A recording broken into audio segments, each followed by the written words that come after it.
Good morning. Good morning. Happy Wednesday, everybody, and welcome to the Tri-State Traffic Show. O'Donnell, your traffic jockey here in the traffic center, keeping an eye on things throughout our great tri-states in New Jersey, New York, and Connecticut. And wow, traffic is back quite robustly after 2 days of fairly later than normal traffic. That was because of Rosh Hashanah. So again, Happy New Year to all of our good friends that celebrate Rosh Hashanah over the last 2 days. But now everything is back to work, back to school. Everything is just starting to load up all across the entire maps. It's getting kind of nuts. So we'll get to that in just a moment. We're live on Facebook and YouTube here this morning, or just about exactly 7 a.m. Figure to get things started just a couple minutes early. We're going until 9 o'clock this morning. We're going to look at our traffic conditions here this morning. We're also going to jump down into South Florida to take a look at some of the traffic conditions there for some of our friends who are maybe still waiting to the last minute to evacuate if necessary in your area.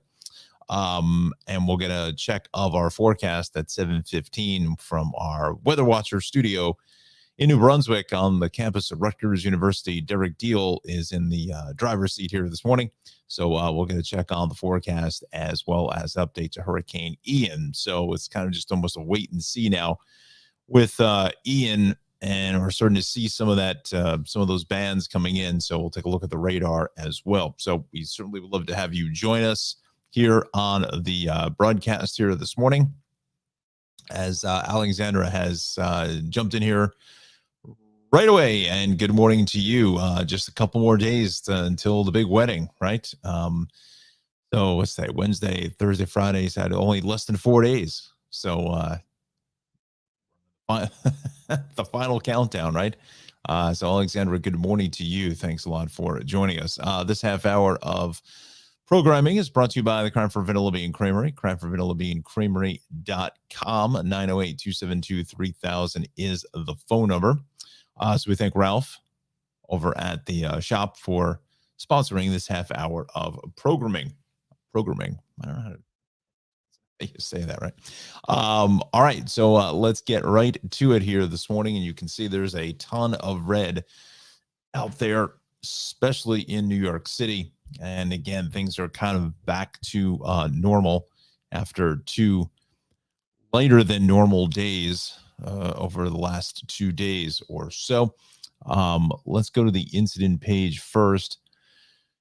Oh, we have 76 eastbound in Belmar, the other Belmar with a W. Well, I don't know if I think they still call it Belmar. Maybe they call it Belmore. Mauer? I don't know. I've always called it Belmar. That's east there at 295. So that could be a little bit of a problem. So let's go there first.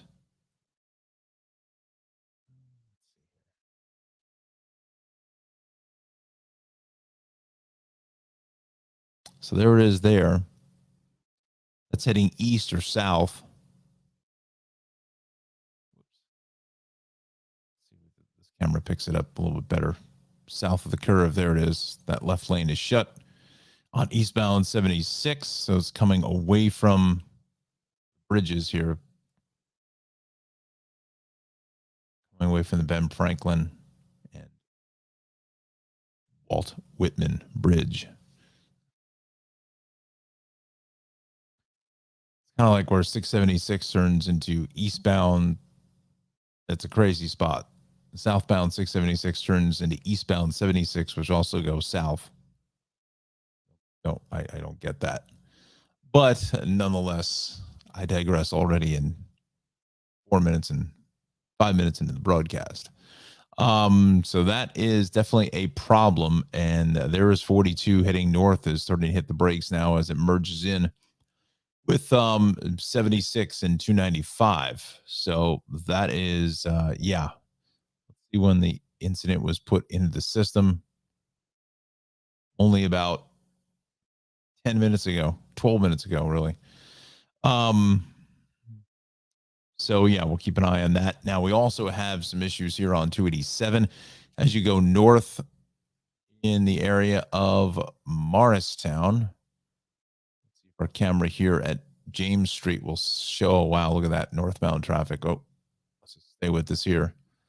They are moving the camera. Let's see if they can see anything.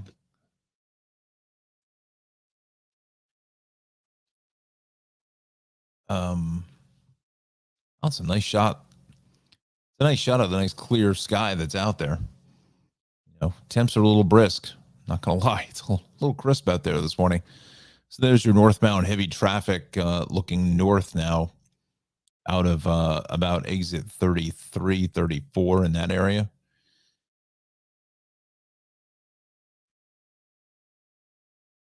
And they're not going to be able to see anything with that. They're not going to be able to see anything with those trees.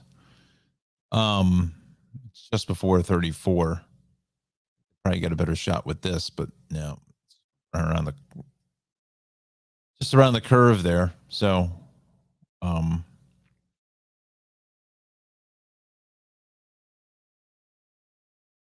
so they are saying broken down tractor trailer.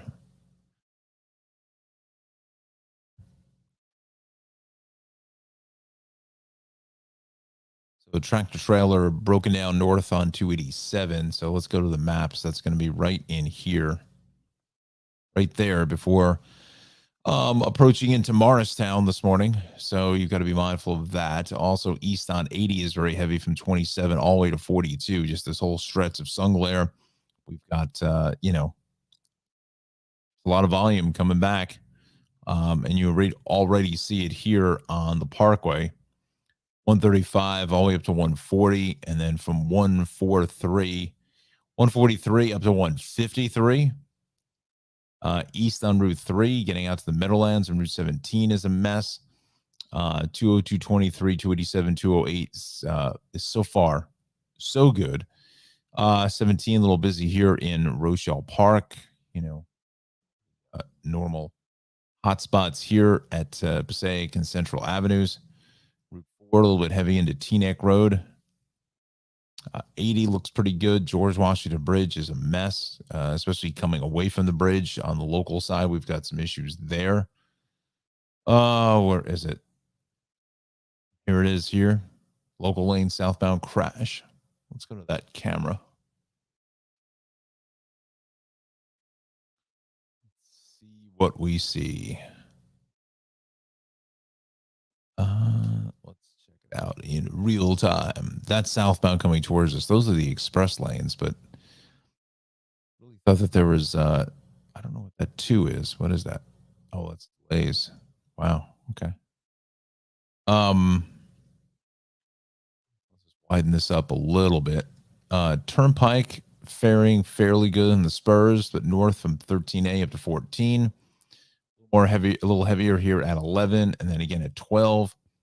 287 is busy getting through Edison, South Plainfield. The Turnpike, though, looks great here through Middlesex County. Route 9 getting into 34 is a bit busy. We'll widen it up a little bit more. 33. Turnpike 29, 195 Parkway is clear all the way down to Toms River. Barnegat 72. We're also in good shape. Something on 70. 73 is fine. Again, there's the mess here because of this eastbound 76 crash. North on 42 is busy in the 55. A lot of that is rubbernecking delays, and then south coming into the Aljo curve. That also is busy. Delaware is fine, 295. 7755 all the way down to Seattle City, Wildwood, and Avalon and Stone Harbor and Cape May is good. So, all right. So there you go.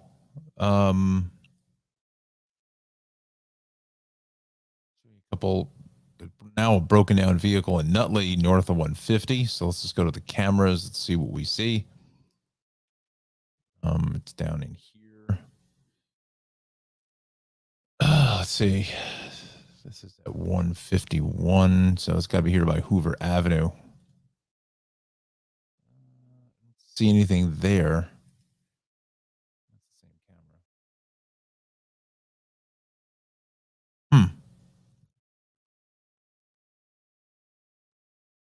This camera here. I think that may have just cleared. Be out of the way. This is 147 heading north, 145 overpass. Northbound heads away is busy there. Tower looks fine so far. This is at 136 north and Clark and Cranford. That's starting to get busy. 29 tower, starting to get a little heavier here. Exiting for the turnpike south of the Driscoll Bridge. Steady moving traffic. Not gonna say that it's jacked, but 120. Okay. Get the idea now. 7:09 is our time.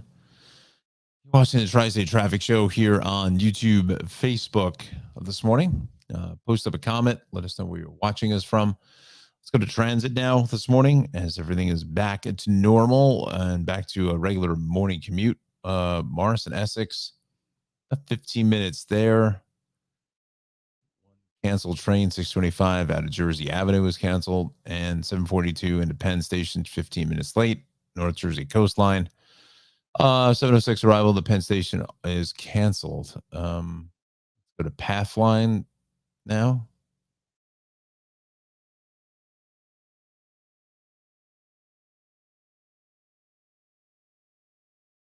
The mandatory Hackensack River test lifting. First is at from 10 to 11. Second lift is 7 to 8. And that's about it there.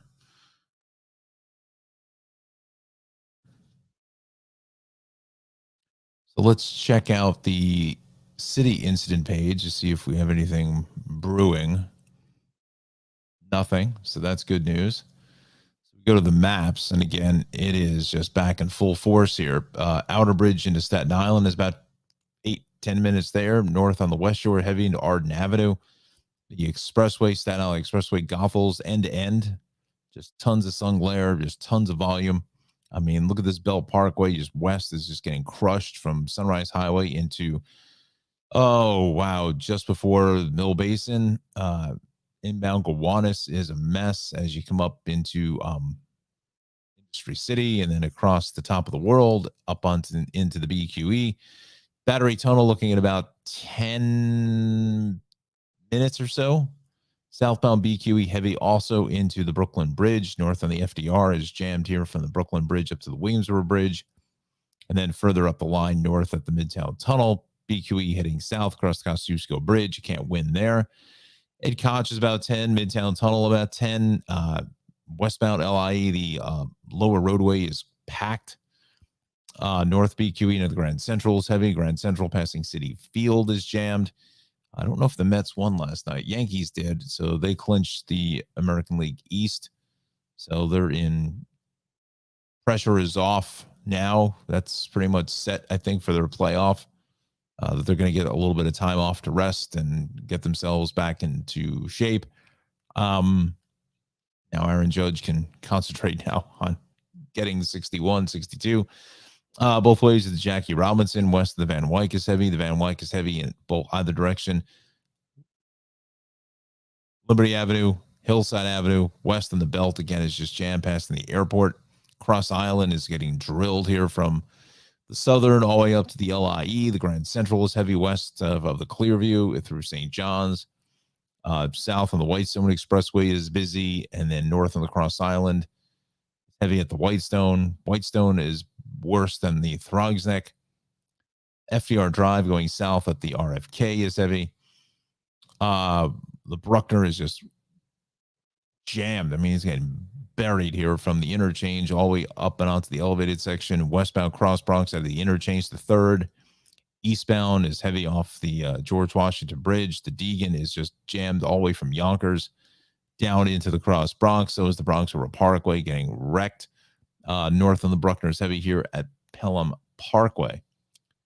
You can see, friends, that it is pretty much a mess anywhere to be found.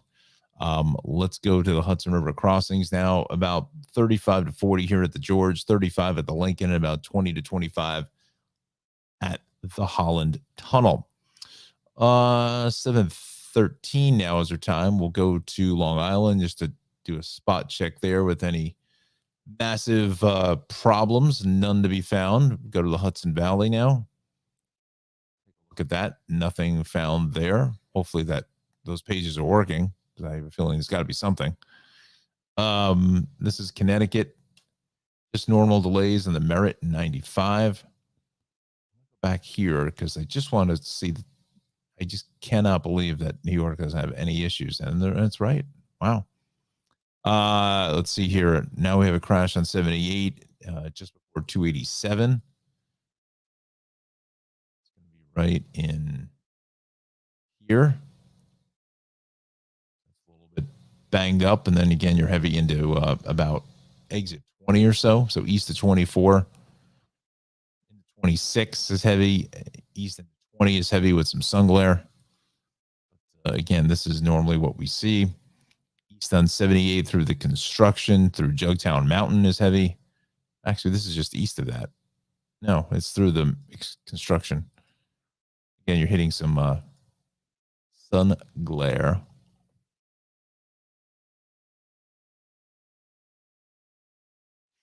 Let's see something here very briefly. What was once yours, Dr. Jones, is now mine.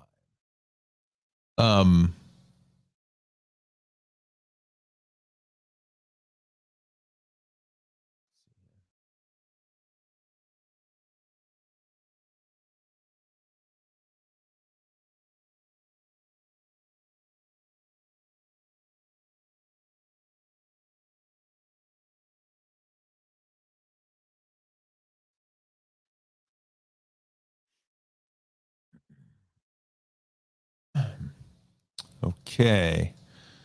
All right. Just wanted to check something out there. All right. Let's see here. Anna, Buenos Dias, a crisp and chilly start in Homedale. Absolutely, yes. And what a more perfect way to segue to the Weather Center. And we're going to get a check of your forecast with Derek Diehl. So let's say good morning to Derek and welcome to the team. Good morning. Looking at our weather headlines for this week, we have some sunny skies and comfortable temperatures for the rest of the work week. We are closely tracking Hurricane Ian, which will cause major destruction and loss of life potentially in the state of Florida. And then we have a slight chance of rain showers, scattered rain showers, this weekend. Looking at our commuter forecast, the AM commute will be nice and clear, and it will be mostly sunny for our PM commute, so that should make it a nice day for traveling, no weather-related delays. Today's highs across the tri-state area looking pretty good. High 60s, low 70s will be the norm across all the area. And then tonight's lows, with the exception of Sussex County at 46, we'll have temperatures in the 50s all across the tri-state area. Looking at the futurecast, the only real thing of note is that will become overcast, as you can see, on Friday 12 p.m., so midnight. And I think the rest of the day will be overcast as well, so don't plan on sunbathing at the beach on Friday. But this is the main story, Hurricane Ian. So this is a major Category 3 hurricane bearing down on Florida, and we anticipate that this hurricane will in fact strengthen to Category 4 or maybe even Category 5 before making impact in the Tampa Bay, Clearwater, St. Petersburg metropolitan area.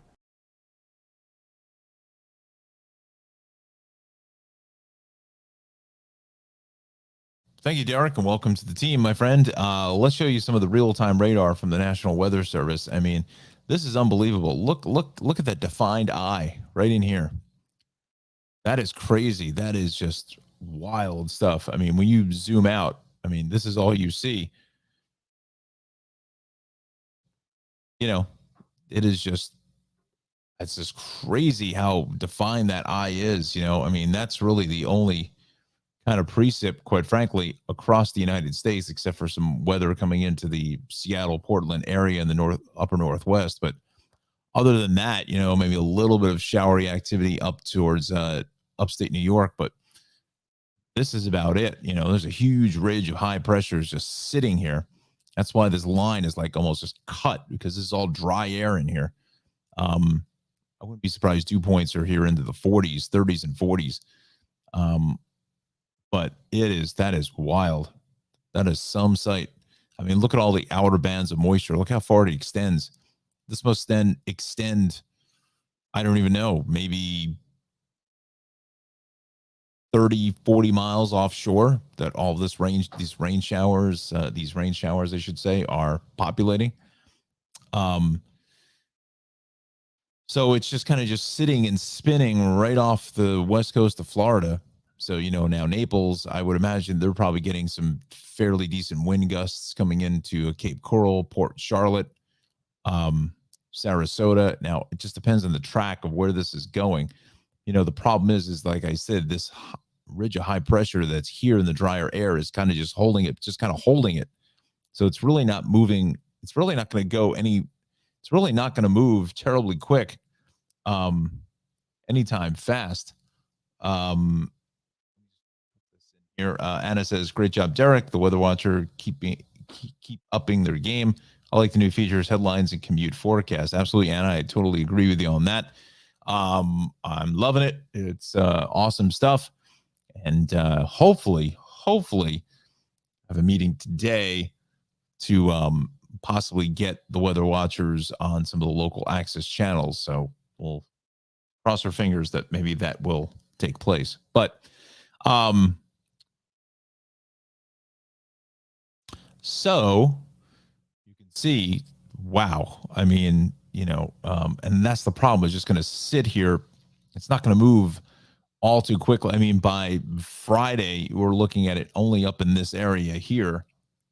And as Anna says, yes, the fact that it's a slow moving storm is very unsettling. Major damage likely, yes. Obviously between the wind, but more of the rain. I mean, there's some forecasts for rain amounts here in feet, not inches, in feet. 12, 18, 24, 26 inches of rain. Because again, it's just going to sit and spin. Remember, like, what was that? What wasn't I think that was the toy or something. Sit and spin. I do remember that. Oh, that's crazy. Anyway, it just depends on where, just because they say, oh, well, the hasn't made landfall yet and blah, blah, blah. I mean, this is all making landfall. I mean, this is some pretty steady, heavy rain coming in through Disney World and into the Tampa, Lakeland, St. Petersburg area, just because the eye wall hasn't come through. And, this side of the eye wall is the worst of the storm, that northeastern section, because now as you're coming up, these winds are just cranking from the south, and it's also pushing water off the ocean up into the bay. So obviously, that flooding is going to be also of concern. If this is just the radar, yeah.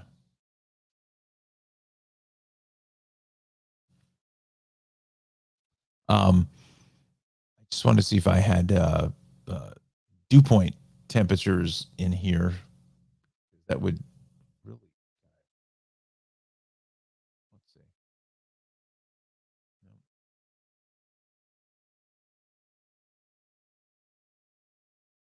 Let's click on the counties. Whoa. Hey, now we've got a lot. Attack. No. There was a dew point layer, but anyway, we digress. I don't know what that is. Oh, these must be the warnings. Yeah, this must be the warnings. All right, let's come out of that now.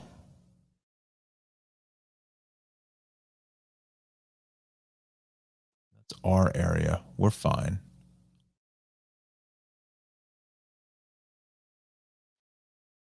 Mosaic map. That's the enhanced map. I want to go here.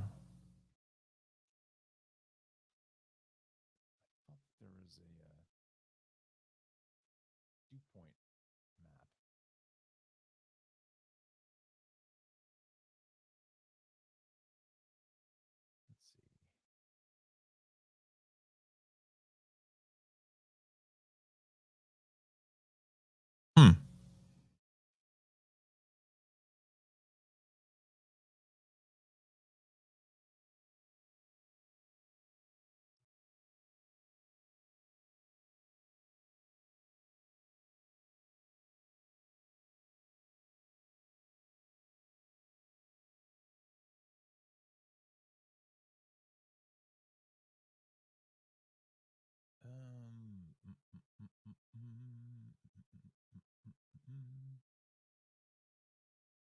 Prediction Center. No. No.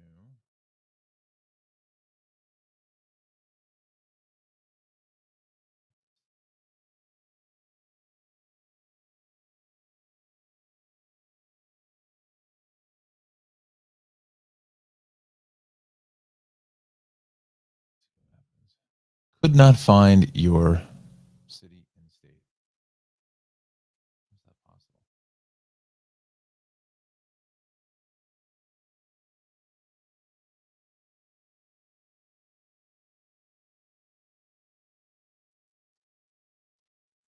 Hillsborough County. Good morning, Hillsborough. So let's see what they've got here. I know I just the hurricane stuff kind of fascinates me a little bit. Um,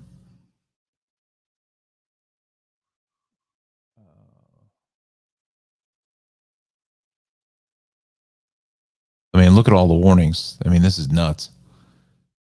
I mean, I don't understand why the National Weather Service always uses the same color for the same types of warnings. Why isn't the hurricane warning in red and the tropical storm warning in like yellow or some other color? I mean, it's you know, but look at all these hurricane warnings. I mean, this is nuts. All throughout Fort Myers, Punta Gorda, Sarasota, Melbourne, Orlando for Disney World. Kind of interesting that maybe Disney World is going to be sure that they're going to shut that down. I would imagine that have to be that. Um, just some rain, light rain here. The observations this morning, but look at the winds here, Dennis. You know, out of the northeast, the 35 gusting to 46, northeast 28 gusting to 52. So, these winds are really starting to crank. Naples is 39 miles per hour winds with 59 gust. Cala Municipal is only about 8. So winds are starting to pick up there. Tampa International, just a little breezy really at this point, but we still haven't got to the main attraction just yet.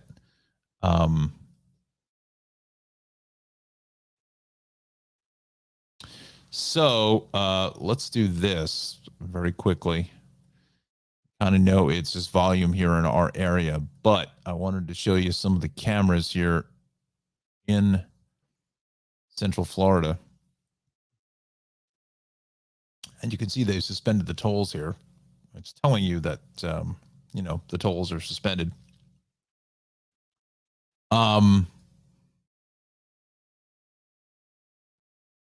So for right now, Route 4 is kind of the evac out of Dodge here, out of the Tampa area. So for what I'm seeing here, it's very possible that most are out of it already. But if this thing is going to come right across, I mean, they're just, I mean, these are people who are avoiding Tampa Bay that are living in this area here. They're looking to get out, with the storm surge and the water, making their way a little more inland. But Route 4, there's basically nobody here on the roads. Governor DeSantis suspended the tolls throughout this area. And Route 4, I believe the left shoulder is also a travel lane. It's going to be a travel lane. You can see there's just nobody out here. I mean, just a couple cars heading west. But, he was asked, I think, in a press conference, how come they didn't do the contraflow to get people out? And he said, well, what's made sense that the westbound side, you're going to need to have that still open, and it's just dangerous to have it certain contraflow in certain areas if somebody doesn't know it or whatever it is, emergency vehicles, they still have to get back into the Tampa area. So, so at this point, it's just the eastbound side. That left shoulder is being used as a travel lane. Let's come down here into the Sarasota area. We may just check out some conditions. It's just dark and rainy. and a little tough to see winds and so forth. Live feed. Boy, I wish the DOT from New Jersey would take a little page out of the playbook of Florida 511, because this site is fantastic. I mean, all the cameras come up, they all work, the video works, that's right on cue. You don't have to go to some other sub menu or whatever. It's all right here. Venice area looks like. I didn't even know that there was a Venice, Florida. Did not know. If you hear any banging in the background, they've been doing construction on my street for the last week. Actually, last night I didn't have any water. They shut the water off, but didn't even tell anybody. So fun stuff. I brushed my teeth early enough, right? So anyway, ladies and gentlemen, you're watching the Tri-State Traffic Show. I know we're talking about Florida here at this point, but just wanted to bring that into the conversation. This half hour is sponsored with the Shave Cave, 1471 Raritan Road in Clark, 908-325-6283, and follow Omar on Instagram at Chop GODDD. Also by Maxim Motor Cars LLC. That's located on 303 West Clinton Street, which is Route 15 between routes 46 and 80 in Dover, New Jersey, at Morris County, 973-620-9060, MaximMotorCarsLLC.com. So we're just taking a quick glance. We kind of diverted or digressed here just briefly, just to take a look at what some of these Florida conditions are from some of these traffic cameras. You can see that camera is probably up a good 100 feet, and that thing is moving around. Fairly stiff breeze there. Eisner Bridge, as it's called. I don't know a whole lot about the west side of Florida. I don't think I've ever been. Tampa, St. Pete area.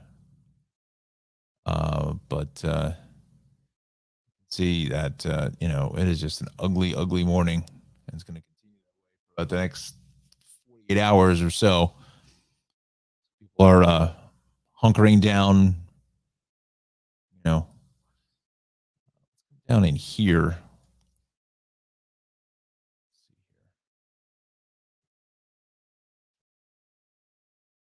What that is.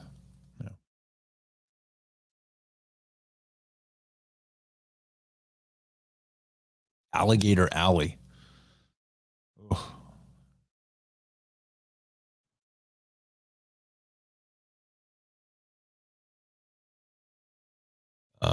So now we're just, obviously Lake Placid, Florida. It's crazy when you see two different specific names like that in two different states, right? This is around Disney. Not a whole lot of traffic cameras around Disney. I'm sure they probably have that purposely, but Williamsburg, Florida. So we're starting to see that water starting to move in, obviously with the rain, but we'll leave that up for now. Let's go back to our maps here, come back to our area, Tri-State there. So just a little look at what's going on. So we got the northbound entrance ramp on the Bay Extension in Newark. Left lane is blocked. 78 east of Rattlesnake Bridge Road in Bedminster. Left lane is out. Dealing with that this morning. Delay is actually starting to grow fairly quickly into 26. I want to go out to Long Island because we didn't get to that point yet with the maps. You can see just tons of traffic on the southern state in either direction from about exit 30 all the way out to 17. Northern state west here out through the Wantagh, 106, 107. Westbound LI is heavy in from exits. Oh gosh, I'd say 41. No, really 40. From 40 over to 32. Northern state heavy through Lakeville, Shelter Rock roads. LIE is heavy here at 135. LIE getting west into Deer Park is busy out to the merge and Sunrise Highway. More volume here into Vets Highway. North of the Sandy Coast is busy. Coming up towards Crooked Hill Road. Always love the um east on Sunrise Highway, Hampton Bay, Southampton Watermill is busy. Even in Riverhead on 24, we're starting to see some backups. 25 Mattatuck, Cutchogue, Southhold, Greenport is good. Let's go over to southwestern Connecticut and just a Bacchanal here. We'll go 28 down through about 5. The Merit is heavy. We'll go really from 50 straight down to about 37 or so. Let's just see where that delay kind of kicks out of the way for you. Um,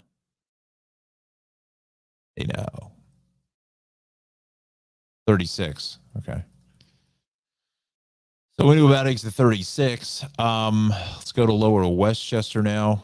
Ton of traffic here across county, either direction, getting through the thruway into the Hutch. Southbound on the Sawmill, busy out to the Henry Hudson.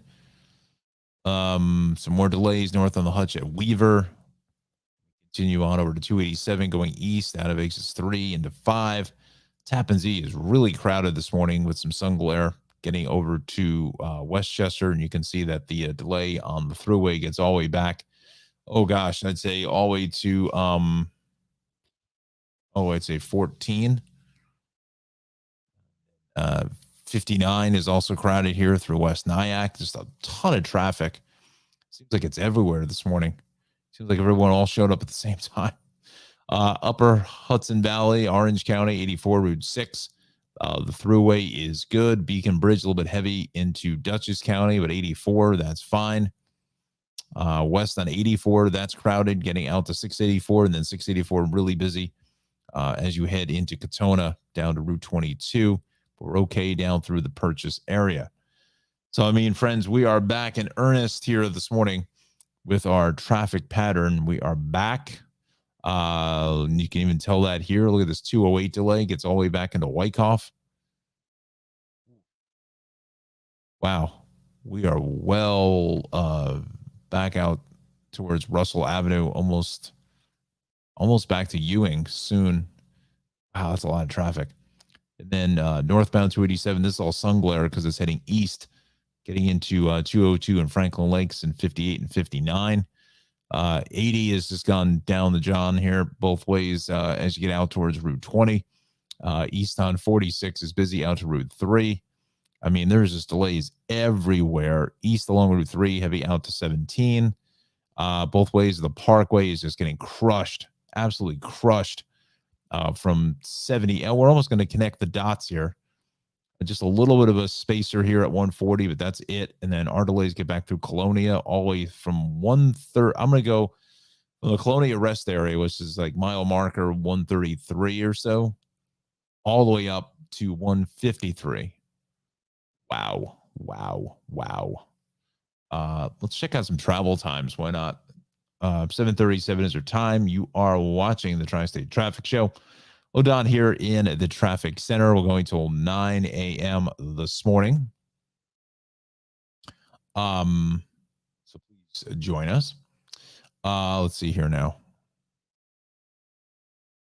From exit 129 to 140, should take you 14 minutes. It's going to be almost double, about a 15-minute delay there. 78 to 280 should be 5 minutes, taking you almost triple that. So about 15 to 20 there. And again, a lot of delays filtered in here up to Route 3. Take a look at the turnpike now. The problem is that these are such long stretches here that there's a long stretch that there's no traffic, and then you get hit with traffic in 14. From 18W via the express lanes is over an hour at the George. Check out eastbound 78. 15 minutes there from exit 2. Really exit 3 to 29.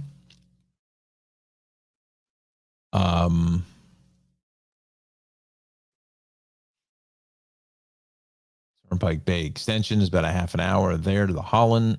This is about 4 or 5 minutes worth of a delay there. Let's go to 80 East. This is about double the time, about 10:15 there between Route 15 and 287.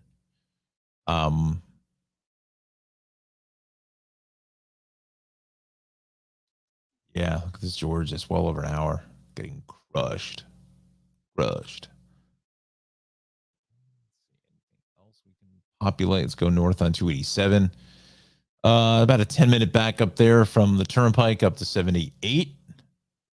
We will go east on 280. About a 5-minute back up from the Parkway to Route 21. Let's see. We'll go back to the incident page just to see what's populated here. Just the entrance ramp. And then this eastbound 78 crashed at 26. Let's go to New York now. We'll check in with the incident pages here. Not a whole lot cooking, really. The shoulder is out south, broken down vehicle. Why are so many broken down vehicles on the Taconic and the Sprain? I don't get it. Another broken down vehicle north on the Sprain by Jackson Avenue. So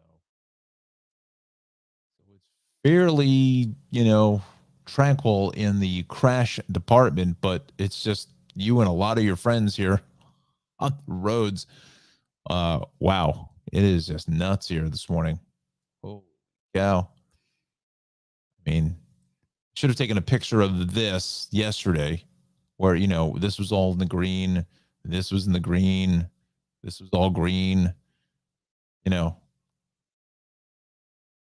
Everybody's back. Let's check on that 76 crash, which is now gone.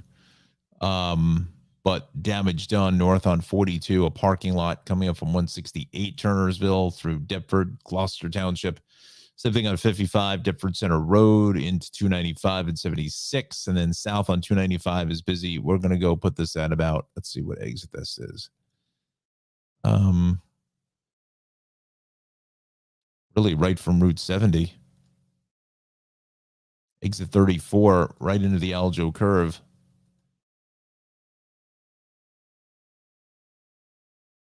Yeah, just lots of traffic there. Stiff hit. Ouch.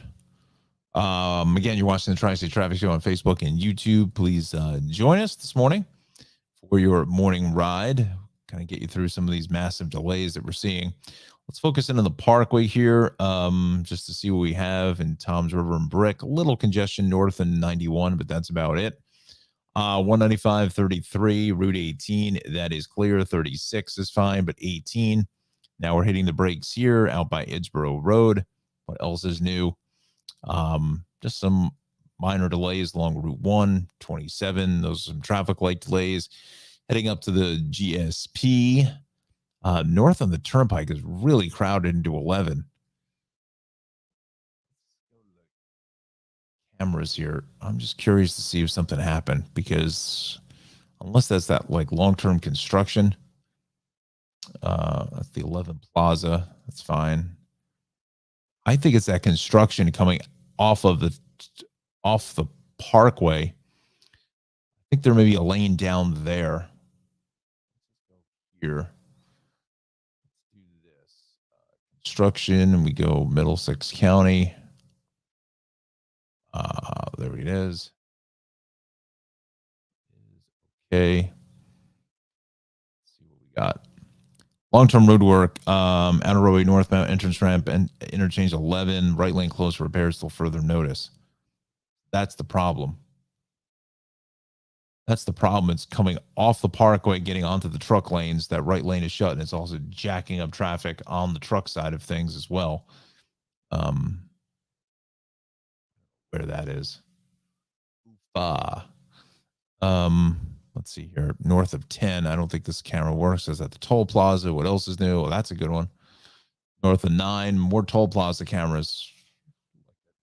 Anybody. Slow traffic at a toll plaza. Wow. That's ingenious, isn't it now? South of 14. Oof, look at that. Ah, my goodness. Looks like they're looking for something, maybe. No, this is north of 69. Those express lanes are better than the local side. South of 46, we're jammed here. That's getting out to the bridge. 13, north of 13. 13A doesn't work. What else is new? I digress. Take a breathe. I just certainly not the Florida DOT site. Just can't understand why these cameras just don't work. I don't get it. Anyway, well, I'm going to ponder why these cameras don't work. We're going to send it to the Weather Center, and Derek is going to give us another check of our forecast, an update on Hurricane Ian and the 7-day. Good morning, Derek. Getting into our weather headlines for this week, we have some sunny skies and comfortable temperatures for the rest of the work week. We are closely keeping an eye on Hurricane Ian as it makes impact in the state of Florida, but then we have a slight chance of rain showers back in New Brunswick, not associated with Ian, but rain showers nonetheless this weekend. Looking at our commuter forecast, our AM commute will be nice and clear. In the PM commute, mostly sunny as the sun sets, so no weather-related traffic delays likely in the tri-state area. Looking at the high temperatures, we're looking at high 60s, low 70s all around. Should be a nice day. Then the lows, with the exception of Sussex County at 46 degrees, looking at low 50s all across the tri-state area. Looking at the futurecast, not really a whole lot to note here except that Friday around noon it's going to get pretty cloudy, so don't sunbathe on Friday. Well, this is Hurricane Ian, so this is the major event that all of the meteorological world is focusing on, as we have a major Category 3 hurricane off the coast of Florida. And it's possible that this storm will strengthen to Category 4 or maybe even Category 5 status before it hits the Tampa Bay, Clearwater, and St. Petersburg area.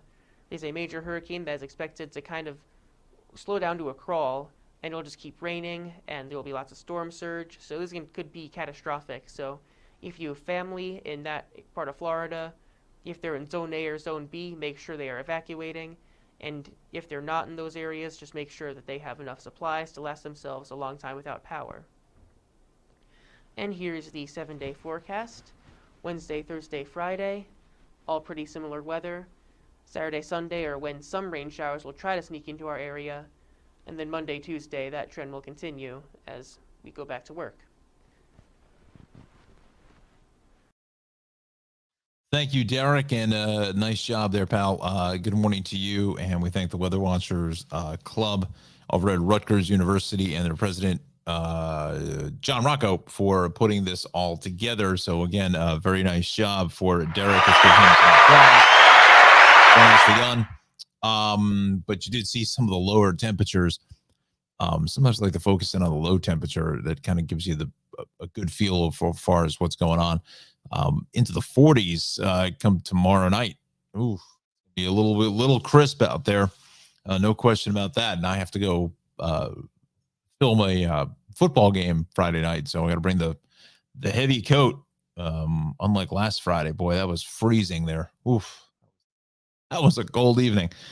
So we'll keep an eye also for Alexander's wedding on Sunday. You know, it's all obviously everything is timing, right? So we'll see how much this storm kind of stalls out, and really depends on the track in the next 48 hours. Is going to really depend on how much precip maybe we will get come Sunday.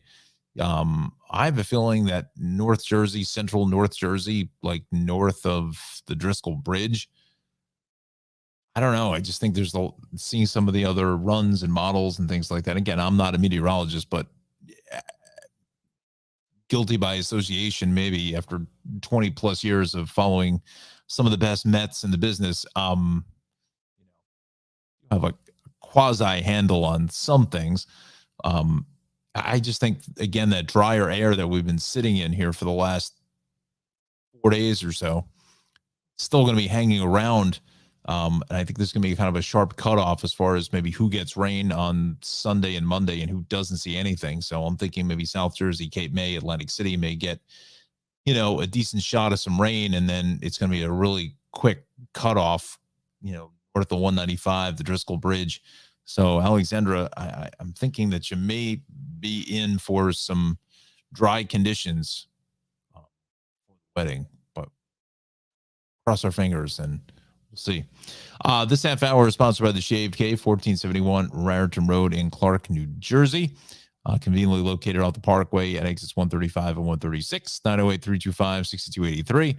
Follow Omar, that is the gentleman in the center, on Instagram at ChopGod, GODDD. Head over there. Definitely make a call for an appointment. Do it on the Google thingy there. Your phone, I should say. Make an appointment because they're always busy. And it's probably the easiest way just to maximize your time, their time, so everyone gets the freshest haircut in the business. These fellas here do a real nice job with fades, the high tops, if that's the thing anymore. Hot towel shave, so all your manly grooming needs can be taken care of here at the Shaved Cave. Again, 1471 Raritan Road, 908-625-6283 in beautiful Clark, New Jersey, right off the Parkway between exits 135 and 136. Definitely give them a call, and they'll hook you up with a real fresh haircut for date night or a party, a wedding, maybe, or maybe a wedding, as well as just to look your best heading to work or school or whatever you may be doing. So again, Shave Cave, 1471 Raritan Road in Clark, New Jersey, 908-325-6283. We thank Omar and the boys over there at the Shaved Cave for sponsoring this half hour of programming. Let's also talk to you about Nick and his pops Anthony out there in Morris County. Maxim Motor Cars is the place to be if you're looking for an affordable, quality used vehicle. Give them a call, 973-620-9060. 303 West Clinton Street. That's really Route 15. Unit C, which is actually on the back of the building. It's a small lot. Only maybe has about 10, 12 cars or so populated on the lot. But, not everyone can afford a $40,000 car. So these are definitely, some are certainly affordable for some, not for everyone, for some. Do have some higher mileage vehicles, but he handpicks all of these vehicles himself to pick the best of the best out of the used car market and to bring them to you at an affordable price while still being able to keep the lights on. So again, we're looking at some higher mileage vehicles like the Subaru. 113,000 miles at 14,500, no accidents been reported. Looks like it's been serviced, well maintained. These Subarus, Toyotas, Hondas, these things these things just run forever. So, Forester, probably one of the, look at that engine bay is clean. Vehicle there, and these Subarus, these things run forever. All of them are all-wheel drive, all of them, and they're built like tanks. Like the doors and everything, they are built like brick house. It is just nuts how well built these vehicles are. And again, for the snow, even the rain, your all-wheel drive certainly help you out. Little CD player, HD radio, that's good. It looks like it has does it have? I think it does. So yeah, for 14 grand, which again is a lot of money for many, but you have a reliable vehicle here, taking off the depreciation. It's got a nice quasi panoramic sunroof there.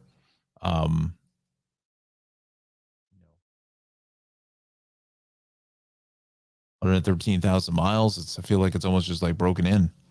But again, you can see the list of other vehicles here on his website, Maxim Motor Cars LLC. So give Nick, his father Anthony, a call, 973-620-9060. Again, located on Route 15, which is West Clinton Street in Dover, New Jersey. It's out in Morris County.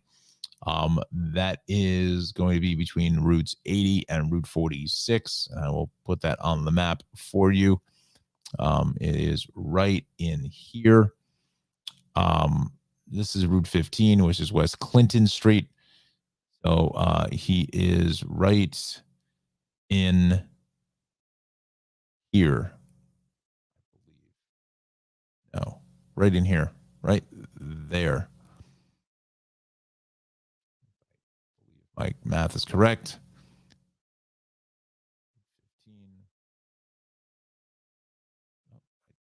By that much. It's just through. Oh no! Stop. Sam's Liquors. You know that. What's going on here? He's down just a little bit further. Yes, this is the. There's another automotive lot above it, but off of here onto what street is this? Why can't you? Leonard Street. I can't believe that you can't do the street view there. It's right in here.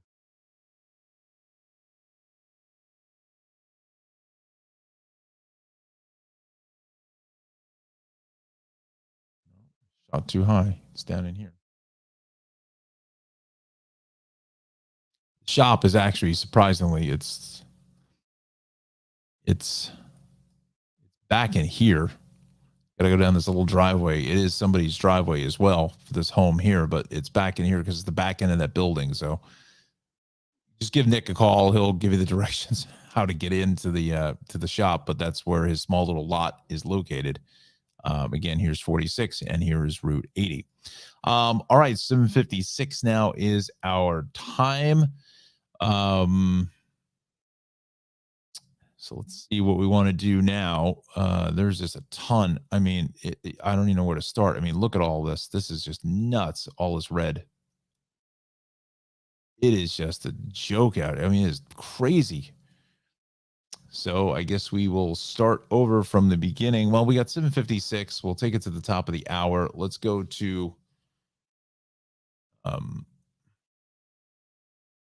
look a little sports now very quickly. Again, Yankees won last night. Let's see, did the Mets win? Not, because I think they were at 97. Yes, they lost to the Marlins in a game they should win. And then the Marlins there. Now, the question is coming up this weekend, Friday, Saturday, Sunday. The Mets are supposed to be in Atlanta to play three, which are three critical games for the Mets and the Braves. Obviously, it's a tie for first place now, so every game counts. Not that every game doesn't count, but you know what I mean.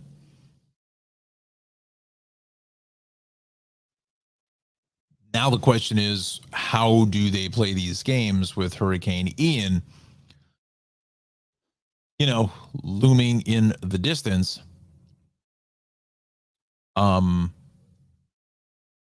For this weekend. So, it's going to be very interesting in how this all plays out. The Braves won yesterday. That's why they're tied. So it's really Friday, Saturday, Sunday. I don't know what you do. What's baseball going to do? As far as to get these games in, there's really not a whole lot of open space on the schedule between the end of the season and the playoffs. Playoffs. Greatest radio drops in the history of mankind. So I don't know what they're going to do here as far as how they're going to play these games. I just don't know because more than likely it looks like it's probably, I would say Friday they may be able to get the game in, but maybe, well, I don't know. I mean, maybe they move that game up to an afternoon start at like 1:00 because they're both coming off of travel days. So right now Atlanta is in Washington, D.C. So they're both having a travel day. So maybe they play that game as an afternoon affair on Friday. So at least they get the first game in and then kind of see where things go. I think even closer to Sunday as well, there's going to be a lot more of this heavy rain in this area too. And again, the field also, I mean, it's not a covered field. So the field itself has to be thought of to see how that can be, in put into shape, because the season ends a week from today. The season ends, and unless on that Thursday, Friday, there's some wiggle room to do a makeup game or something. But by that time, I mean, you get to that point. It being a tie race for the NL East. I don't know. I don't know how fair that is to the fans. How fair that I mean, if you can't play the game, you can't play the game. There's nothing you can do about that. But it's gonna be interesting. But baseball will do. All right. What we will do here is reset again here at the top of the 8 o'clock hour. You're watching the Tri-State Traffic Show. This half hour brought to you by the Cranford Vanilla Bean Creamery, 22 North Avenue West. Just order Cranford, New Jersey, 908-272-3000 is the phone number. Give Ralph a call for some of the best ice cream in the business and head to his website, CranfordVanillaBeanCreamery.com. So let's reset it here. It is extremely busy on this Wednesday. We got a lot happening here in New Jersey. That's where we're going to start. Northbound at Allendale Avenue and Saddle River, we have 3 lanes shut on 17. That's going north, and then south of Glen Avenue, Paramus lane is out as well. So let's go here. I do not think that there's any cameras in this location, but we shall see. I am correct. Nothing there. Let's put it on the map. This is out here. This truck fire out by Allendale Road. Just north of that, looks like it's just on the Ramsey border, out by the Quick Check. It's what we're dealing with here this morning. And then south, heavy into Paramus, and then look at this 208 delay. Wow. Where's everybody going?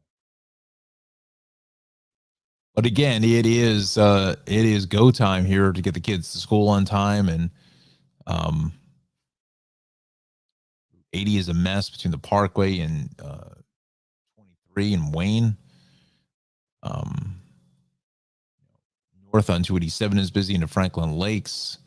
Again, 208 is heavy down through Ridgewood, and I'm sorry, not Ridgewood, Glen Rock, Hawthorne, and Fairlawn. Both ways at 4 at Teaneck Road is busy. East on Route 3 is a mess as you get out towards Route 17. Parkway is crowded here both ways, 153 down to 145, 280 getting east, a lot of sun glare straight from, exit 9 all the way out to Newark. The Parkway is just a colossal failure from 142 straight up to 153. 78 is really tied up from west of the Parkway all the way onto the Bay Extension. And then this turnpike has just gone down the drain as well. We've got more problems here, no? There's a crash, outer roadway, the truck lanes north of 11. That's why that's slow into that long-term construction. Cameras now. We'll go back to the turnpike. I don't think we're going to be able to see anything because these cameras just are awful. Getting on from the Parkway onto the turnpike because, again, looks like there's a crash now on that merge, that heavy merge. Heavy merge. Watch out.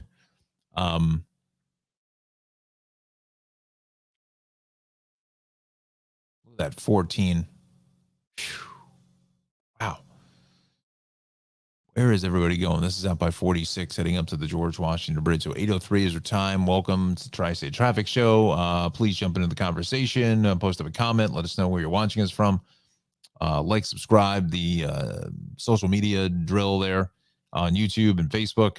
That's where we're at, YouTube and Facebook here this morning.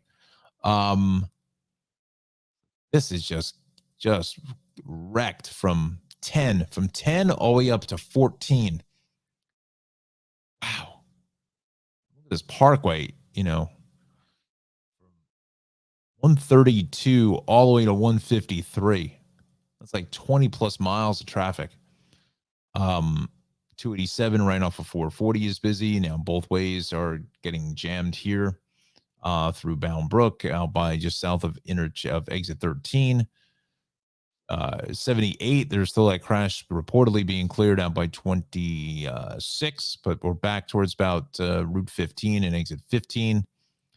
206 is heavy Chester area, Far Hills, Bedminster. Westbound 78 local lanes are heavy out to 24 west out to the mall at Short Hills. Now we've got more delays here along 202 through Morristown. Wow,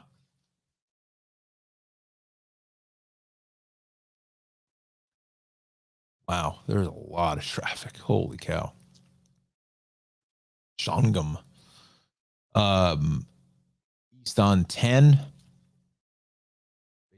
Denville into Morris Plains is busy.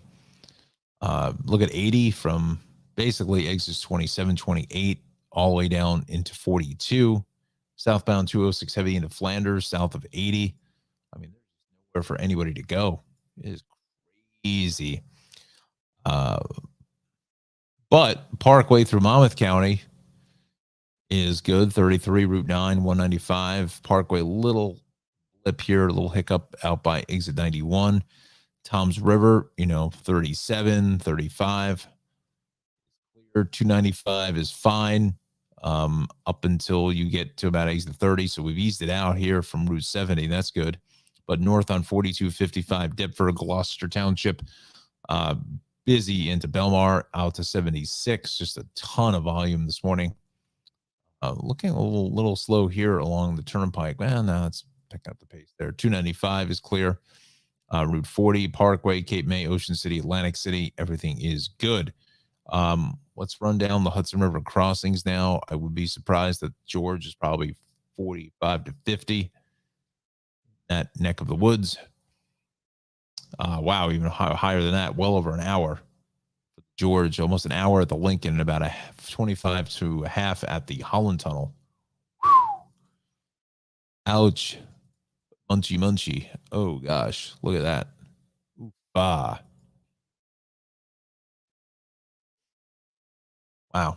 Getting hit hard. So we go to wrong one. A transit. See if the trains will help you out a little bit. Coastline.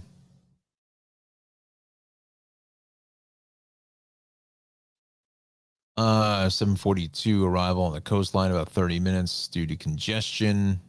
So I'd say leave about another 15 to 20 getting into the city. Early departure there at Jersey Avenue in New Brunswick. That's out.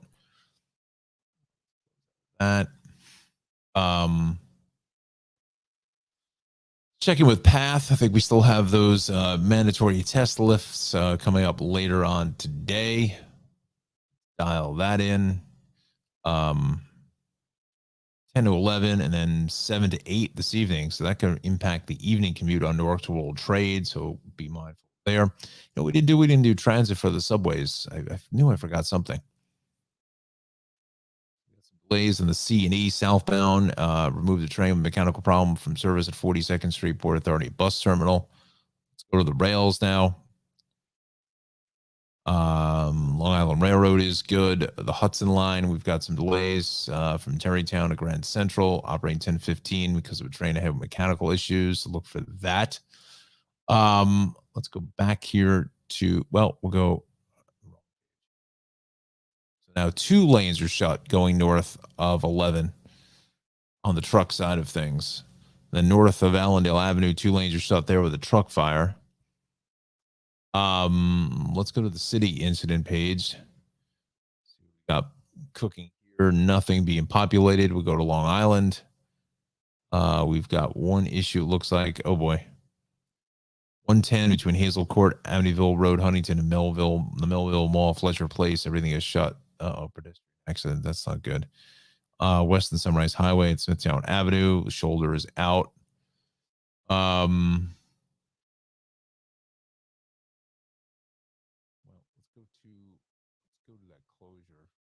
on 110. I don't know if there's any cameras in that spot. And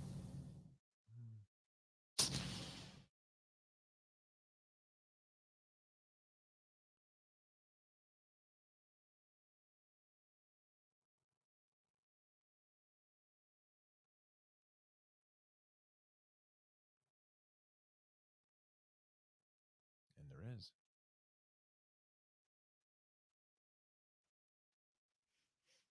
Oh boy. Well, hopefully no one got struck. That's kind of looks like maybe somebody walking across 110 may have gotten hit. Hmm.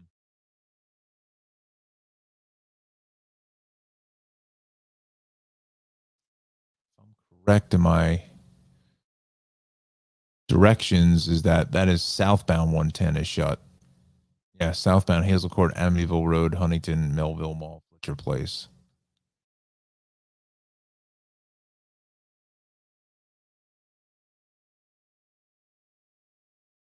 Hmm. Okay, well, we wish the best. Hope everything's okay with that individual, but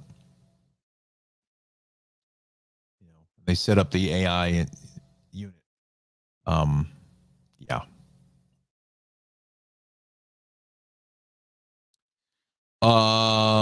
Okay, so that's that issue. Unfortunately, we don't like to talk about things like that. Let's go back to the maps now. Might as well start it here in the Bronx. Why not? Deegan is heavy right from the Mosholu down to the Cross Bronx. Bruckner, CBX going west here, just a disaster. Right onto the northbound Deegan, FDR Drive heading south at the RFK, all the way into the mid 80s or so is busy. Grand Central going west is heavy. Whitestone Expressway is busy here from the bridge down to the extender. Throgs Neck Whitestone don't look terrible. South on the Cross Island, heavy. Stay with the Clearview instead, coming up the Throgs Neck. LIE going west of Casino all the way out to the BQE is just jammed. Westbound Grand Central is heavy here from the Clearview straight over to the LIE. Both ways of the Jackie Robinson is busy into the Van Wyck. Both ways of the Van Wyck here over by Hillside and Atlantic Avenues is crazy. West looks like the belt has got something. That's JFK, the Expressway, Rockaway Boulevard. But the belt is heavy passing the airport, and then both ways here through Canarsie, getting out through Rockaway Parkway into Pennsylvania Avenue. Westbound is jammed in the Flatbush out of Mill Basin, almost connecting the dots here, almost all the way out to the Verrazano. East is heavy, a lot of sun glare there off the VZ into Cropsey Avenue. Staten Island Expressway, there's no room to move here from the Goethals all the way out to the Verrazano. West Shore is just jammed here. Getting into Arden Avenue is a mess. So, wow. Crazy stuff this morning. Just insane traffic. Long Island, Southern State, either direction here is just jammed. Getting out to the Meadowbrook. If we'll go from 17 all the way out through 30, right off the Meadowbrook onto the westbound Northern is just packed. Westbound LIE is heavy from 40 all the way to 32. Then LIE West here at 135 is a bit crazy. More heavy delays getting at the border into 110 by Deer Park Avenue. Sadie Parkway heavy both ways by Crooked Hill Road up to the LIE. LIE is heavy here from 60 all the way to 57. More delays in Sunrise Highway getting out to the merge. Eastern Suffolk County 25 LIE looks quiet. So is Sunrise Highway. That's busy. Hampton Bay, Southampton, Watermill. Wow. Welcome back. Just play a little John Sebastian. Welcome back. Welcome back. Connecticut is just our normal Bacchanal. We'll go here across the water. Parkway in Trumbull, 50 down to 48. And then you get a little relief, then 44 all the way down through about 36. 95 is heavy. It's beginning to thin in Bridgeport, Fairfield. So we'll really put it like 24. 24 all the way down through, oh my gosh, all the way down through about exit 5 or so. Although they're saying, looks like there may be a crash here on 95. So let's go to our cameras. 95. And yeah, there's definitely something going on there. There's 2. That's south of 2. There's 3. Um,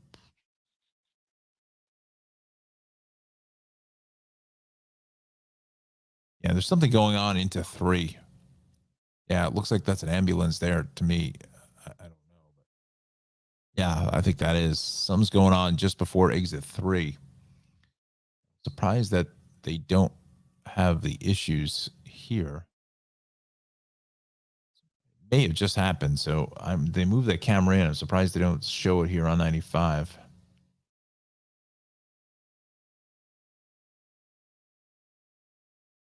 Honestly, don't even have the delay populated, but there's definitely something here going north into Arch Street. Love that Arch Street.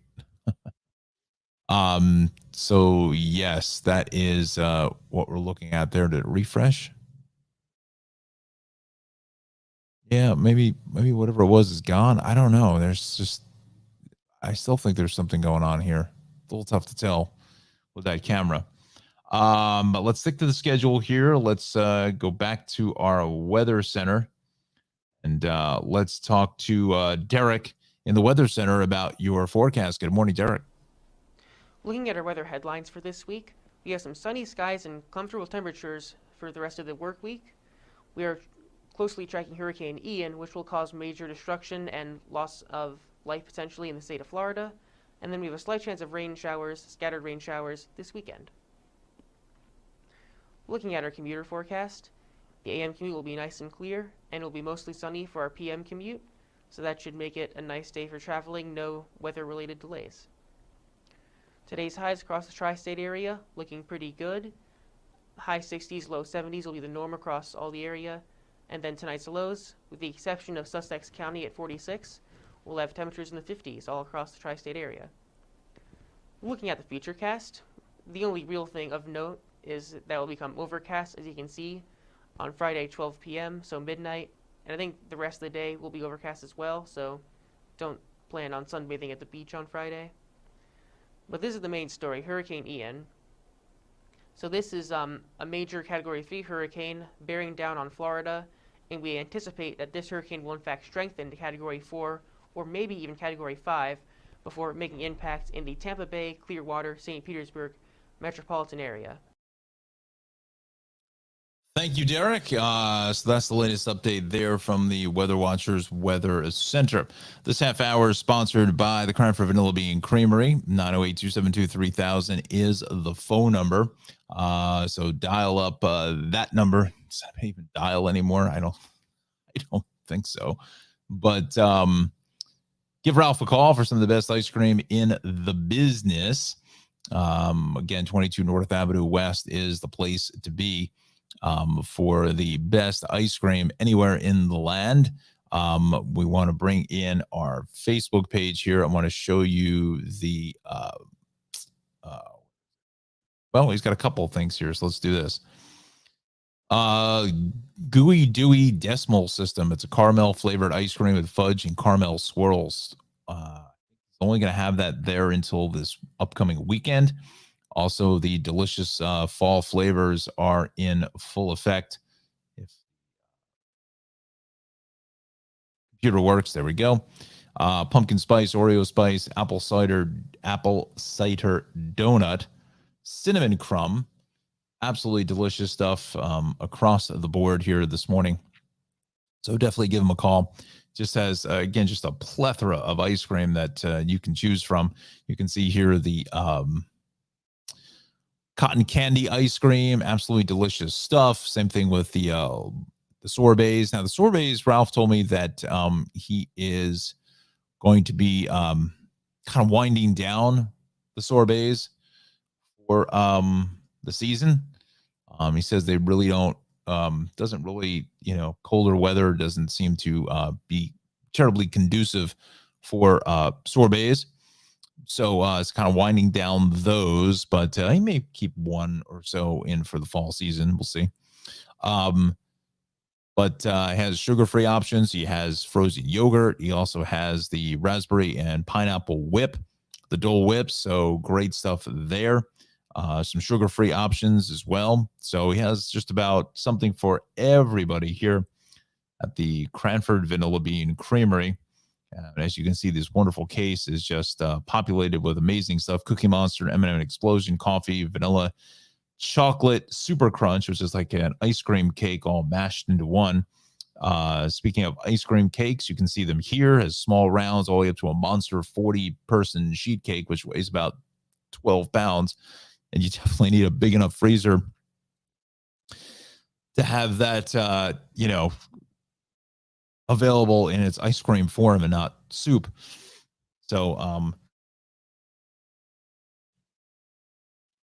So yeah, get out there and head over to 22 North Iowa West to the Cranford Vanilla Bean Creamery. Also, these wonderful ice cream sandwiches, the chip witches, the flying saucers, absolutely delicious stuff.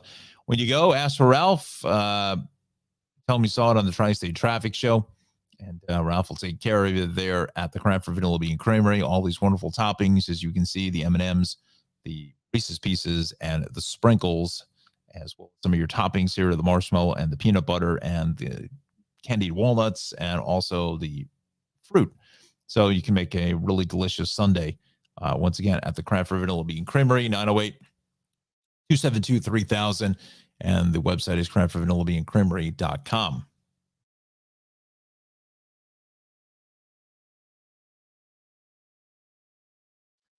So, with that said, let's go back to our action. Derek mentioned about Hurricane Ian there this morning. So, this is the latest weather radar from the National Weather Service. And you can see that it is just so clearly defined, this eye. That is just crazy how, wow, that is unbelievable. Mother Nature, right? The G-Man says, Mom Nature. um, you can see this thing is just spinning out in the Gulf of Mexico. Still has not made landfall yet, but we're seeing the showers and the winds picking up, especially in the Naples area, Cape Coral, down through Venice or so. It looks like it may have heaviest of the rain and stuff was probably yesterday down through Key West and so forth. But again, this thing's a monster storm. I mean, look at all the rain that is pushing in towards Titusville, Orlando, Daytona Beach, Cape Canaveral. I think I don't know. I don't think they pushed the Artemis back into the VAB, but so I think they're going to ride it out on the pad. So hopefully, these heavier winds doesn't cut straight across. But I think they were actually going to try to launch. Actually, I think the launch was either yesterday or today. I think the window opened up, and I think the window will now be this weekend. Hopefully, this will be up and out of the way for that to happen. But just look at this. Look at this immense eye. Look how clearly defined that is. It's amazing how these things form. It's just, you can't even wrap your head around how something like this can form, right? Let's go to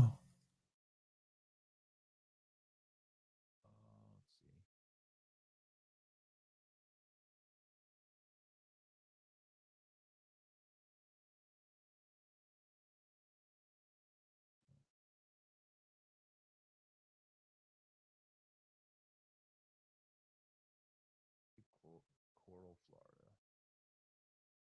So those are the warnings and the watches and so forth that are in effect. I'm just trying to get just from. Whoa.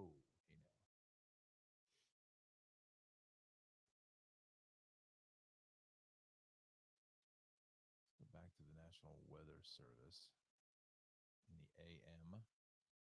Let's see.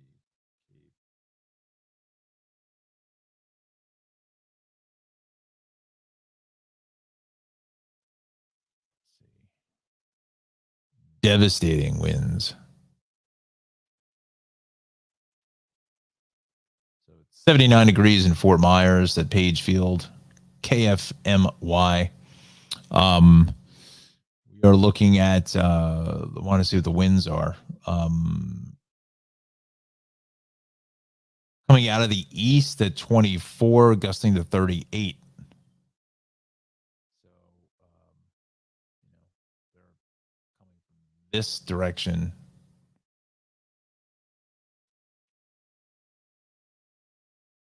So yeah, those winds are really starting to kick up now. Again, our area is just bone dry, bone dry. I don't want the warnings and stuff. I don't need all that right now.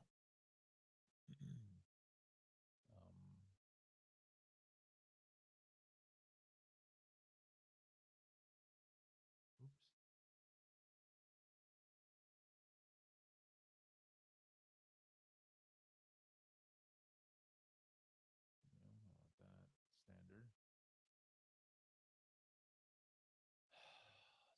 counties. That.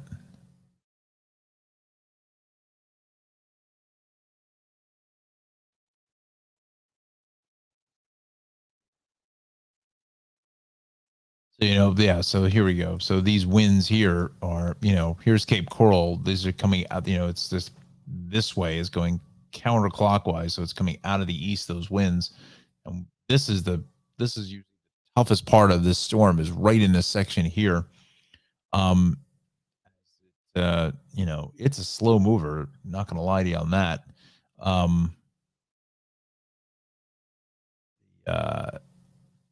if the National Hurricane Center has anything.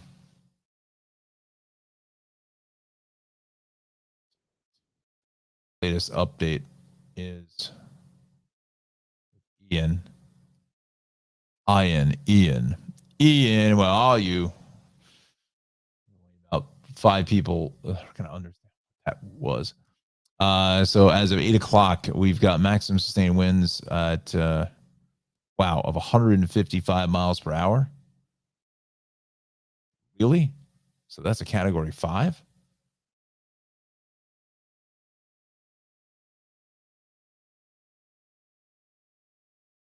Cat 5 already? Not already, but I mean, we knew it. But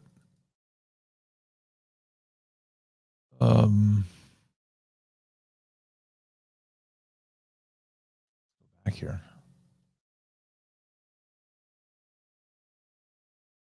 Why does it keep bringing back to this page? Maximum is sustained at 155. But so again, here you go.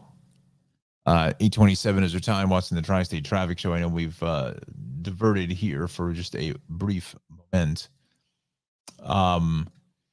Moving northeast at only 10 miles per hour. 10 miles per hour. I mean, where that is here, I mean, invest. Look at that.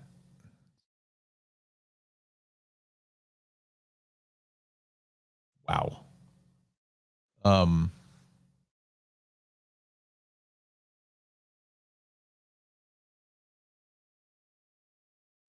Bring up the radar again.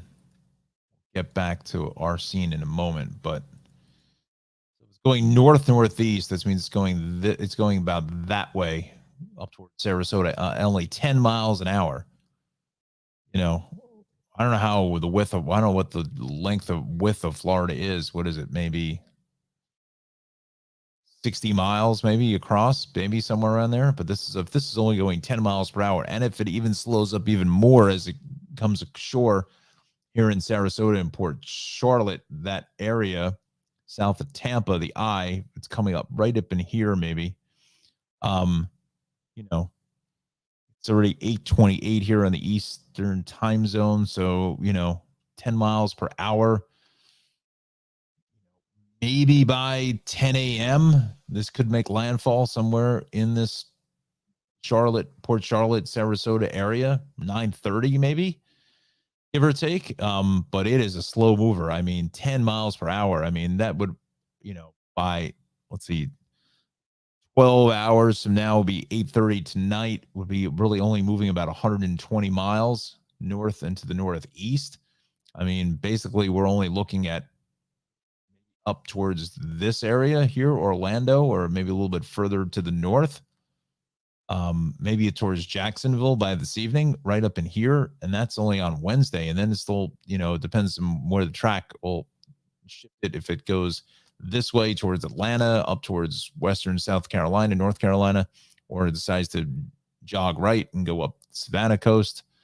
We'll see. But again, friends, it's a dangerous storm. If you know anybody in that area, certainly, hopefully they are out by now, because there's not much more time left before those devastating winds start to kick in. I mean, at 155 miles an hour.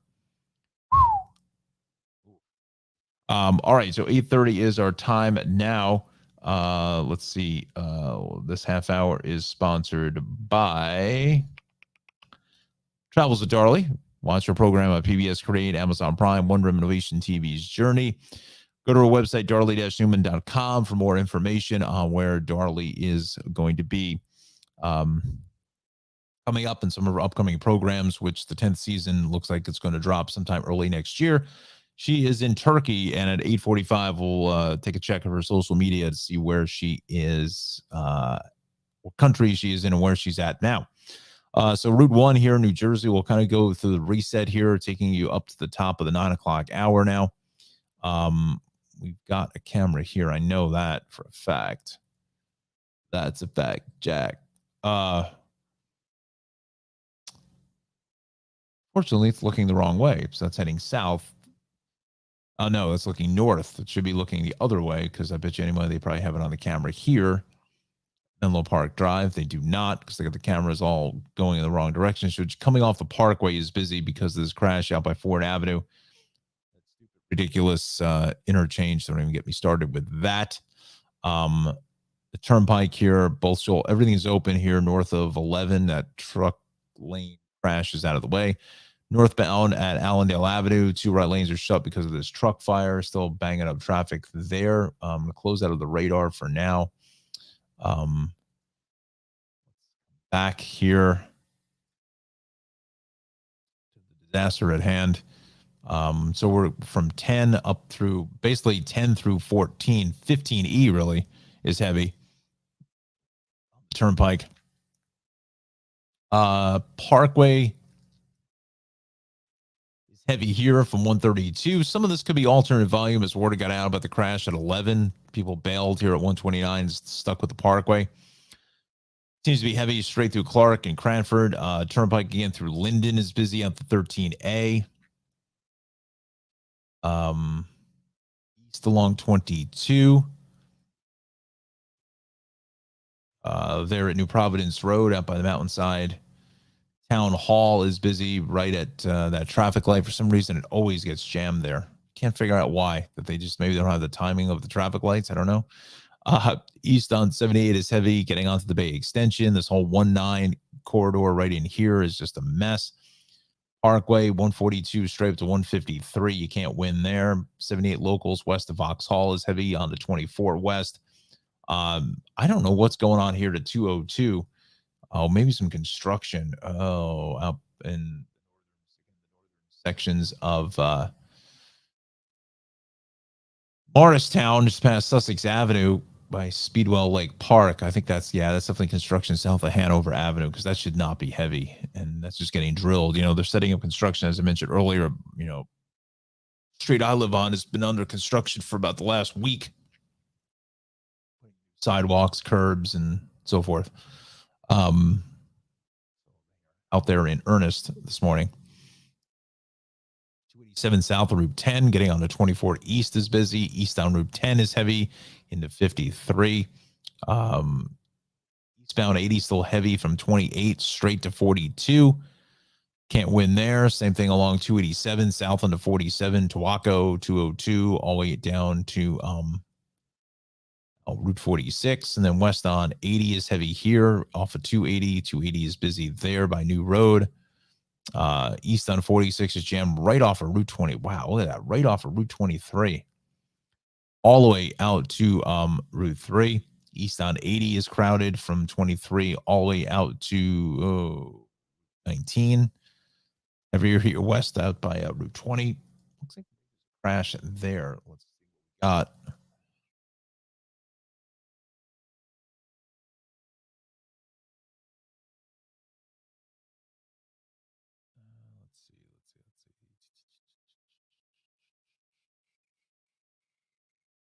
see. Avenue, maybe?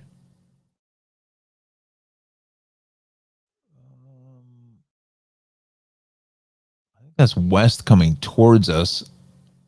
Looks like there's something on the right shoulder.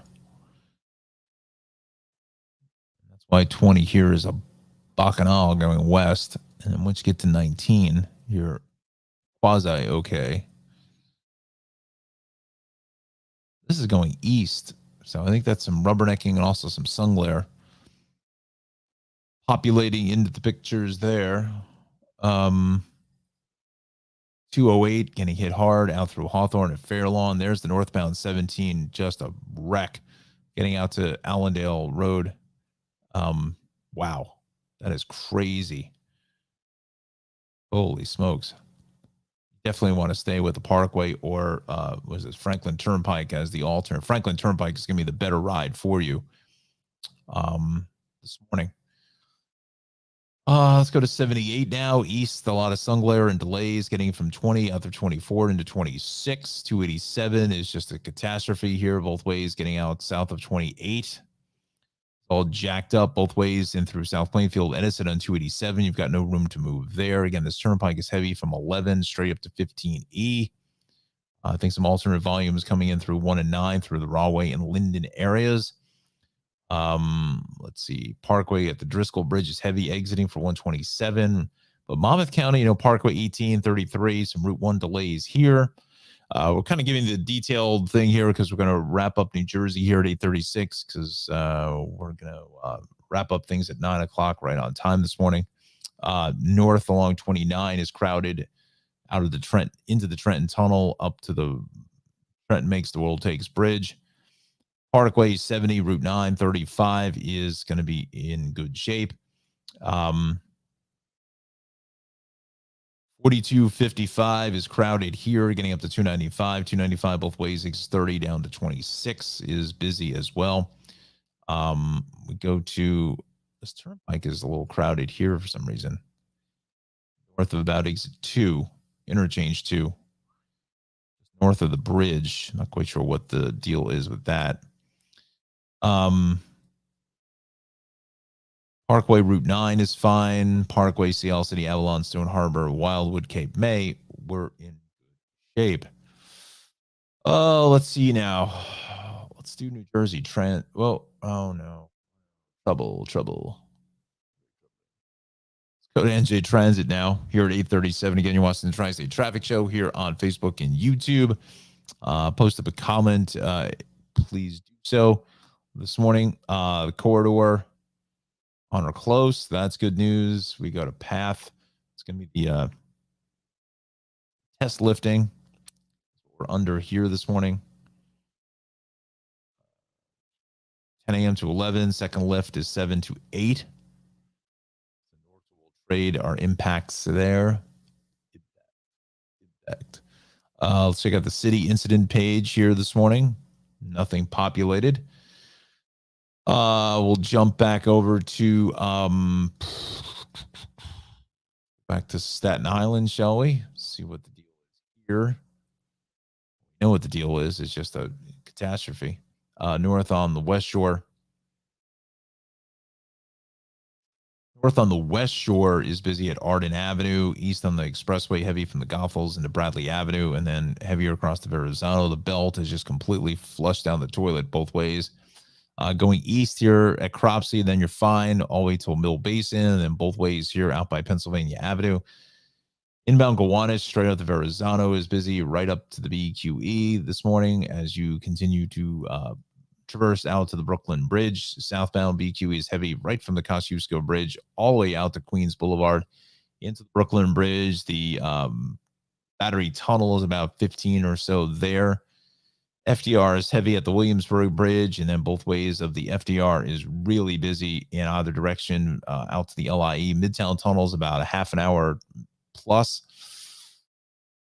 Ed Koch, about 10 minutes or so there. The FDR drive is heavy from the 130s all the way down into the 30s. West side is just some light congestion getting off the George. Go to the RFK Triborough going into Queens and Manhattan is a mess. Grand Central is heavy out by City Field. LIE both ways at Queens Boulevard into Casina. Grand Central, you've got no relief there in either direction as you make your way through St. John's this morning. Inbound Jackie is heavy. Both ways of the Van Wyck is heavy here at Hillside and Atlantic Avenues. The Cross Island is just getting hammered here from Sunrise Highway all the way up the line.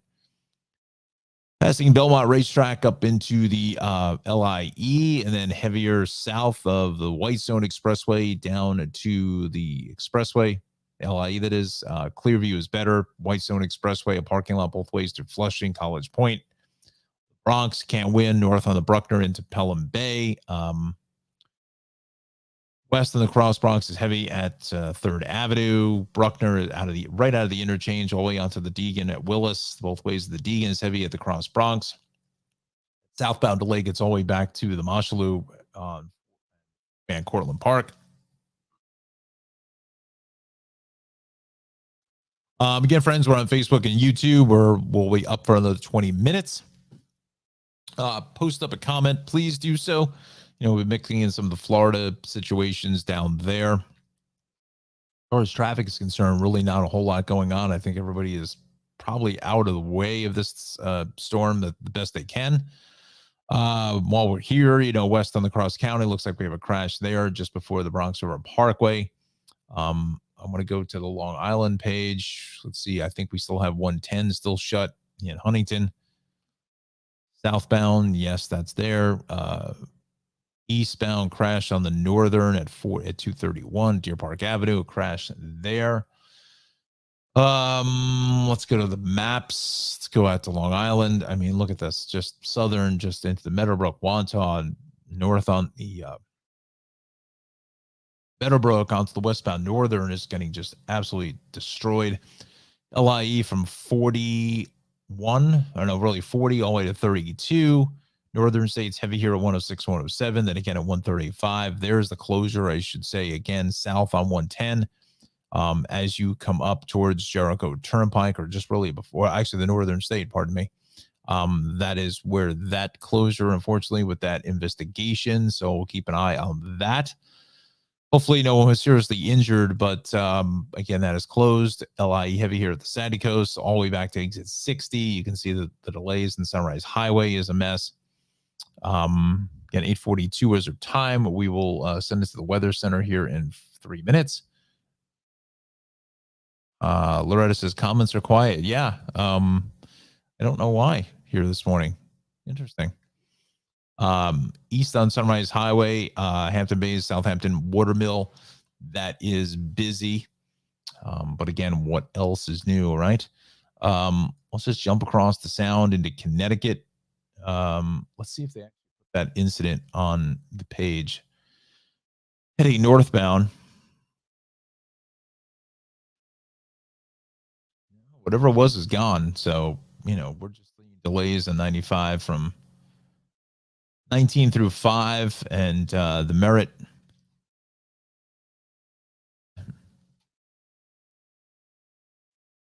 The Merritt 52 to 36, essentially through Trumbull, Fairfield, Westport, New Canaan. Again, 95 is heavy out of Fairfield, straight down the line to about exit 3. Then north, again, north is heavy. Straight out of Westchester. Lower Westchester now. Hudson Valley incident page.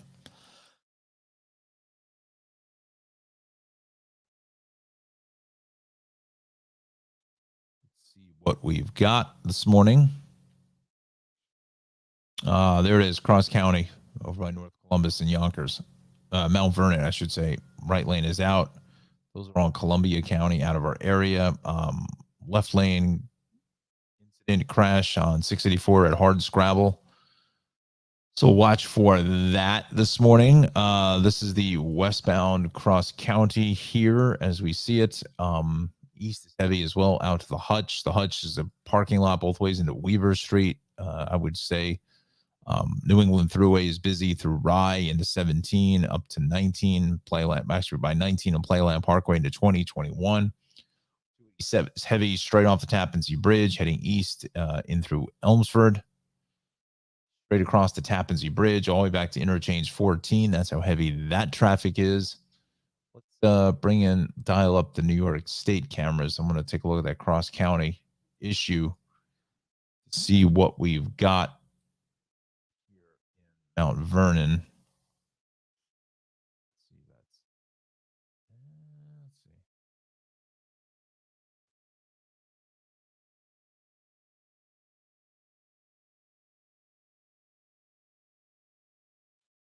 Cross County at the Hutch. That's westbound on the Cross County there, getting out to that location. Unfortunately, these cameras just don't work. That one's maybe gonna come in. That's the camera has probably got the crash. Maybe they blocked it off because of the crash. I'm not sure, but anyway, I digress. Here at 8:45, so perfect time to bring in Derek into the conversation about our weather and another check of Hurricane Ian. Good morning. Getting into our weather headlines for this week, we have some sunny skies and comfortable temperatures for the rest of the work week. We are closely keeping an eye on Hurricane Ian as it makes impact in the state of Florida, but then we have a slight chance of rain showers back in New Brunswick, not associated with Ian, but rain showers nonetheless this weekend. Looking at our commuter forecast, our AM commute will be nice and clear, and the PM commute mostly sunny as the sun sets, so no weather-related traffic delays likely in the tri-state area. Looking at the high temperatures, we're looking at high 60s, low 70s all around. Should be a nice day. Then the lows, with the exception of Sussex County at 46 degrees, looking at low 50s all across the tri-state area. Looking at the futurecast, not really a whole lot to note here except that Friday around noon it's going to get pretty cloudy, so don't sunbathe on Friday. Well, this is Hurricane Ian, so this is the major event that all of the meteorological world is focusing on, as we have a major Category 3 hurricane off the coast of Florida. And it's possible that this storm will strengthen to Category 4 or maybe even Category 5 status before it hits the Tampa Bay, Clearwater, and St. Petersburg area. Is a major hurricane that is expected to kind of slow down to a crawl, and it'll just keep raining, and there will be lots of storm surge, so this could be catastrophic. So if you have family in that part of Florida, if they're in Zone A or Zone B, make sure they are evacuating, and if they're not in those areas, just make sure that they have enough supplies to last themselves a long time without power. And here's the 7-day forecast. Wednesday, Thursday, Friday, all pretty similar weather. Saturday, Sunday are when some rain showers will try to sneak into our area, and then Monday, Tuesday, that trend will continue as we go back to work. Thank you, Derek, and welcome to the team. So great job there. Let's give Derek some applause.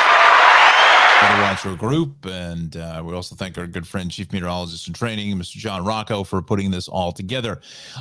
Speaking of someone who has it all together is the lovely and talented Darlie Newman, who has a wonderful program called Travels with Darlie on PBS Create, Amazon Prime, Wonderim, and Ovation TV's Journey. You go to her website, darlie-newman.com, for more information. She is out filming her 10th season. Travels with Darlie, wonderful travel program, as regular viewers of this broadcast know. Big fan of Darlie's work, and it's just a great travel program. You know, really gets the best local flavor of every destination that she's in, finds a local tour guide, a local resident to take her to the best restaurants, best bars, and also a lot of adventure seeking as well.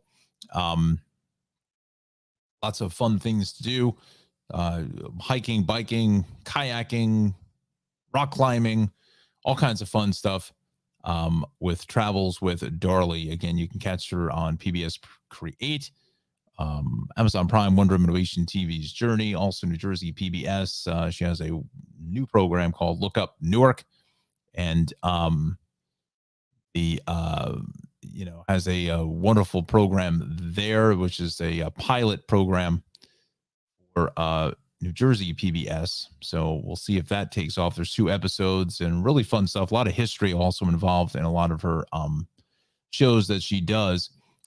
So again, she is in Turkey right now, filming the 10th season of Travels with Darlie. So fun stuff there. That season will be dropping sometime early next year. If you're unfamiliar with Darlie's show, let's show you a little clip from the show. This is the show that she did in Charleston and the Liberty Trail. Enjoy. From 1775 to 1783, the Revolutionary War saw North American colonists in a fight against the British for independence. Some of the most significant American losses and victories took place in South Carolina. I'm Darlie Newman, and I'm here in Charleston, South Carolina, following the Liberty Trail. Revolutionary war cannons. We call them snub-nosed cannon.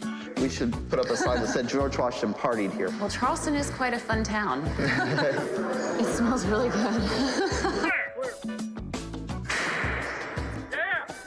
If I were on the battlefield, I would have run. You may be in this beautiful, peaceful place, but you got to do the laundry too. Wow, 6th generation. Yeah. So we're walking across the foundation of this massive fortress.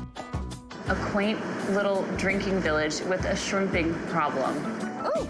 On Travels with Darlie.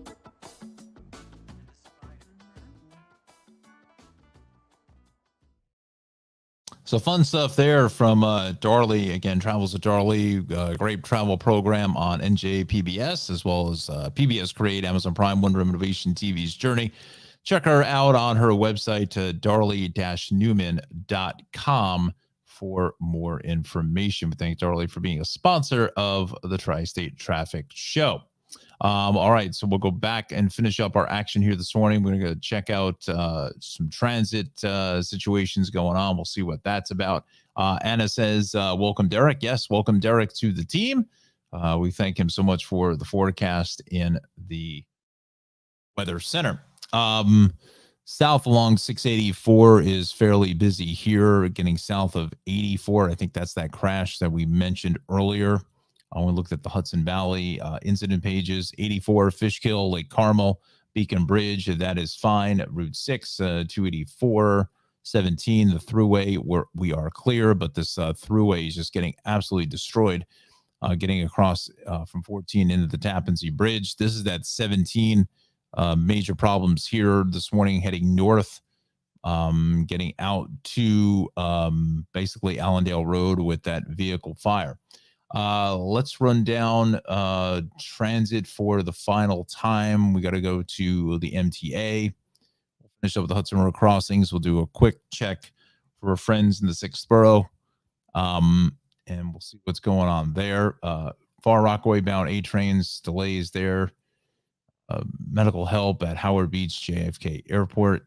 C and E are going to be A and C running delays to remove the train. Mechanical problems from service Chambers Street. E and F southbound running delays. Someone's NYPD took off somebody being disruptive at Jackson Heights, Roosevelt Avenue. RW trains running with delays after we moved train that had its brakes activated Lexington Avenue and 59th Street. So a lot of delays there. Let's go to the rails. Metro North, we're in good shape. Long Island Railroad also is going to be in fantastic order as well. So that's moving nicely. Let's see what else we can do. Hudson River crossings. That's right. I'll do that. Let's see what we're up against here. Come on. I'm thinking probably at least an hour here.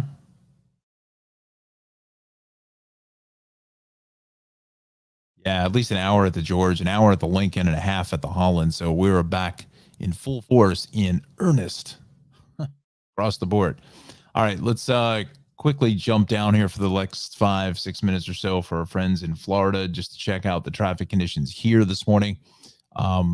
You know, not really a whole lot going on as far as traffic is concerned. Again, all your construction has been suspended. And you know, pretty much it's kind of like a ghost town here through Tampa.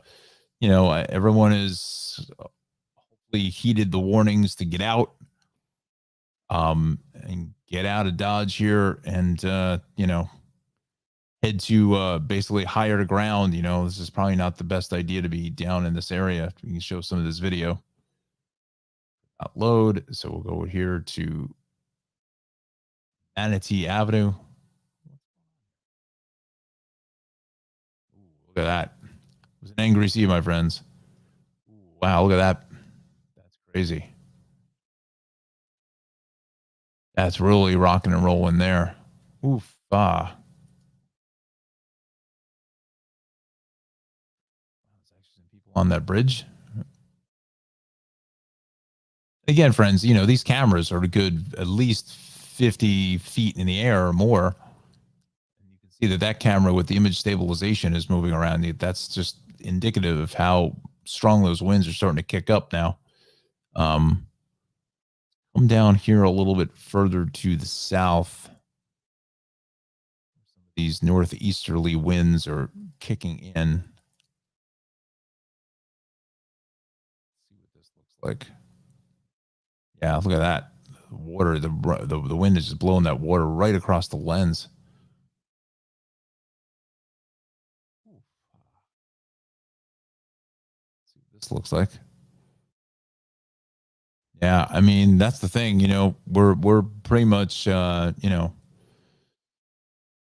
seeing kind of ghost town conditions, and that's what you want to see, is no one on the roads, and the rain is really teeming down here. Occasionally you get a vehicle from time to time will break on through to the other side, but you know, so now we're getting down towards Cape Coral and Fort Myers. Let's see what's going on here.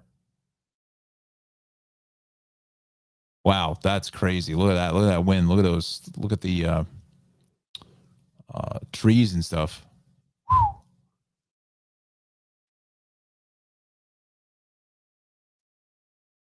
In some places, I would imagine these winds are going to be so strong that any kind of water that gets on the camera lens is going to be almost like the dryer at the car wash. This is out by the Corkscrew. I don't know what the Corkscrew is. Again, I'm not terribly familiar with this section of Florida, but traffic is traffic, and no traffic can traffic pretty much just about anywhere. You just kind of follow the dots. Yeah, really getting crazy down here. Again, the tolls are all suspended as well. To help out matters a little bit.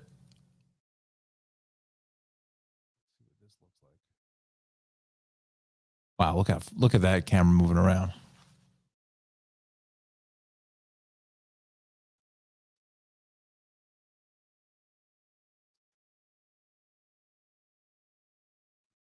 I had a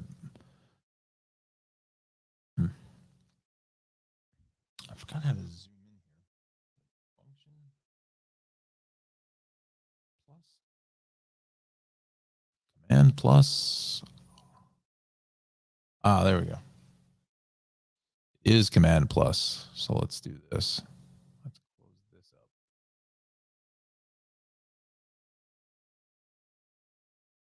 Expand this camera. I don't know why this camera just disappeared on me here now. There it is. Wow, it's really getting ugly. Ugly. Ian, where are you? Ian. There's about 3 people on the planet that knows what that means, but see, I zoomed too far. Now this is where it goes down the drain. About as far out as I can go. Let's see what Fort Myers has to offer.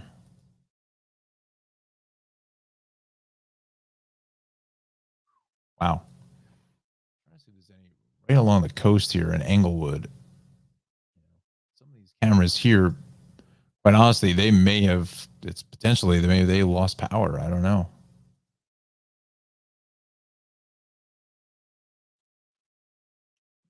Let's see. At Shamrock Boulevard.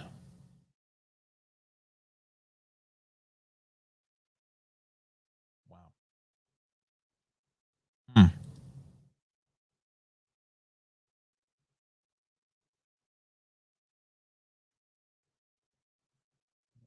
Surprised that there may be a little bit of a power hit here. I mean, there's just nobody out here. I mean, this is what you want to see. Roberts Road, Spanish Lake Boulevard. One car from time to time.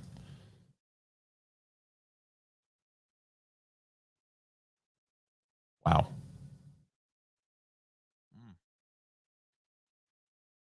Absolutely hit. Get something closer to the water. I'm thinking some of these cameras that are as close to the water as possible, I would imagine that's probably shut. Yeah, that's probably closed. Not letting anybody out there to Lido Key. They don't want to have to go out and rescue somebody. Yeah. Just trying to see if we can find one camera that would, that would show us a little something here. Wow. I imagine that this bridge has got to be shut. There's no question in my mind that who would want to be out here on this? Sunshine Skyway. I wouldn't be surprised that they've lost power too. Oh no, look at that. Look at that shot. There's the money shot right there. Print, and that's a wrap. Wow, look at that. Look at that. Look at that water. Oh, boy. I don't know what the distance is between this and the top of 275 here. But boy, so that water doesn't go right over the top of the bridge. Wow. Let's see what the water is doing here. Boy, it is ugly. Look at those strong those winds are. Like I said, it's just blowing the water right off the camera lens. It's kind of nuts. Out here to Pinellas Bayway Bridge.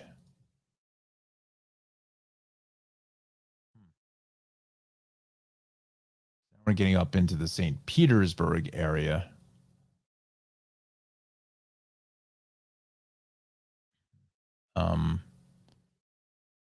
Let's wrap up here in a minute. Let's just go to that radar again.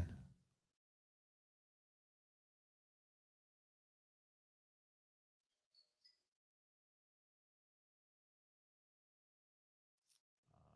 let's put this in motion now. Again, we're looking at maybe a 10-mile-an-hour jog to the north. Looks like it's going a little bit further to the north now. Let's go to the National Hurricane Center. Let's check in with them. John is off today, so look at the sustained winds. That's the 8 o'clock advisory. We're probably getting another one. The next advisory may not be till 11. Maximum sustained winds, 155 miles an hour. Central pressure is 937 millibars. Wow, that's low. Northeast at only 10 miles per hour. Again, that was an hour ago, so it really has not moved terribly far in this last hour. Again, this radar goes to 8:55. So you can see, and I don't know, in this shot here, right when it gets to 8:55, we'll pause it. To me, it looks like it's maybe making a little bit of more of a northerly turn here a little bit. Not so much to the east, but maybe a little bit more to the north. So, it may be setting its sights on Sarasota for a landfall as far as the eye is concerned. But, you saw those heavy winds there, Naples, Port Charlotte, St. Petersburg, up in this area here. So we'll see. But the thing is that the counterclockwise spin is pushing all of this water up into the bays, the back bays, and so forth. So that is the concern here, the massive flooding. And then again, it's not moving very quickly at all. So put this back in motion again. As you can see the eye kind of just looks like it's going just a little bit, a degree or so to the north. Just slight jog to the north, I would say, like northeast, by only a degree or so. Justin was with us here again because Johnny is off. So, but it's impressive, nonetheless, unfortunately. So, and again, you can see it's almost like it's at 10 miles an hour. It's barely even moving. I mean, let's see here. The radar starts, it populates at 7:25. And then we're going almost 90 minutes, and you can see it's barely even moved at all in 90 minutes. So I'm thinking, a landfall here the eye wall may not come across into the shores of St. Petersburg, Sarasota until lunchtime, maybe, or early this afternoon. And again, that's if it, again, to me, it looks like it's a little bit of a jog to the north, but if that continues, this eye wall may not even touch land up until this area here. So anyway, it's a little geeking out on weather after 20 plus years of following James and other meteorologists, some of the best in the business, kind of get just hooked in with all this stuff. It's fascinating stuff. And definitely,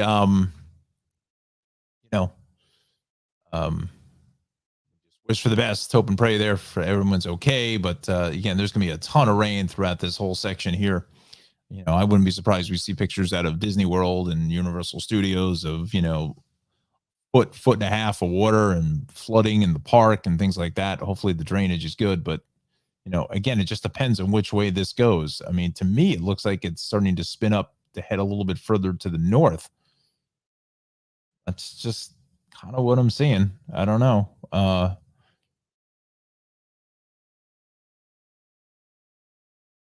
I think it all has to do with what's happening here.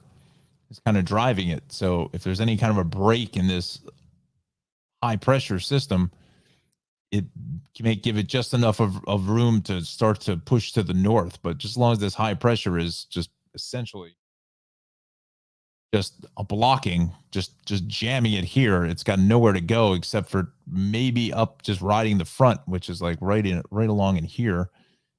And then maybe gets picked up by the jet stream eventually, this weekend, but we'll see.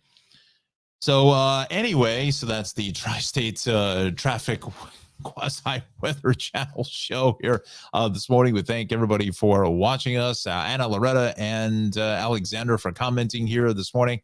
Again, drive safely, be careful out there. I want to thank Travels with Darley, Shaved Cave, here, I'm starting to lose focus. Shaved Cave, Maxim Motor Cars, as well as our legacy sponsor, Cranford Vanilla Bean Creamery. Thank everybody for watching us here on Facebook and YouTube. So please like, subscribe to the channel, Tri-State Traffic Show on YouTube, Tri-State Traffic Show on Facebook here this morning. So definitely hit us up with a subscribe and a like. Again, drive safely. Have a wonderful Wednesday. Again, our weather here is fairly tranquil for the next 3 days or so up until Saturday. Then we'll see how all of this maybe makes its way up towards us. Maybe it's not even until early next week, but stay tuned here to the Tri-State Traffic Show, and we'll let you know about the latest weather conditions from our friends over at the Weather Watcher Club. Also follow John on his Twitter page, John Rocco, JON ROCCOWX. He'll be updating all day long as well. John, have a great day off. Thanks for setting up Derek in the Weather Center, and we'll see the Weather Watchers tomorrow. We'll see all of you tomorrow. Again, drive safely. Have a wonderful Wednesday. We'll see you tomorrow, everybody.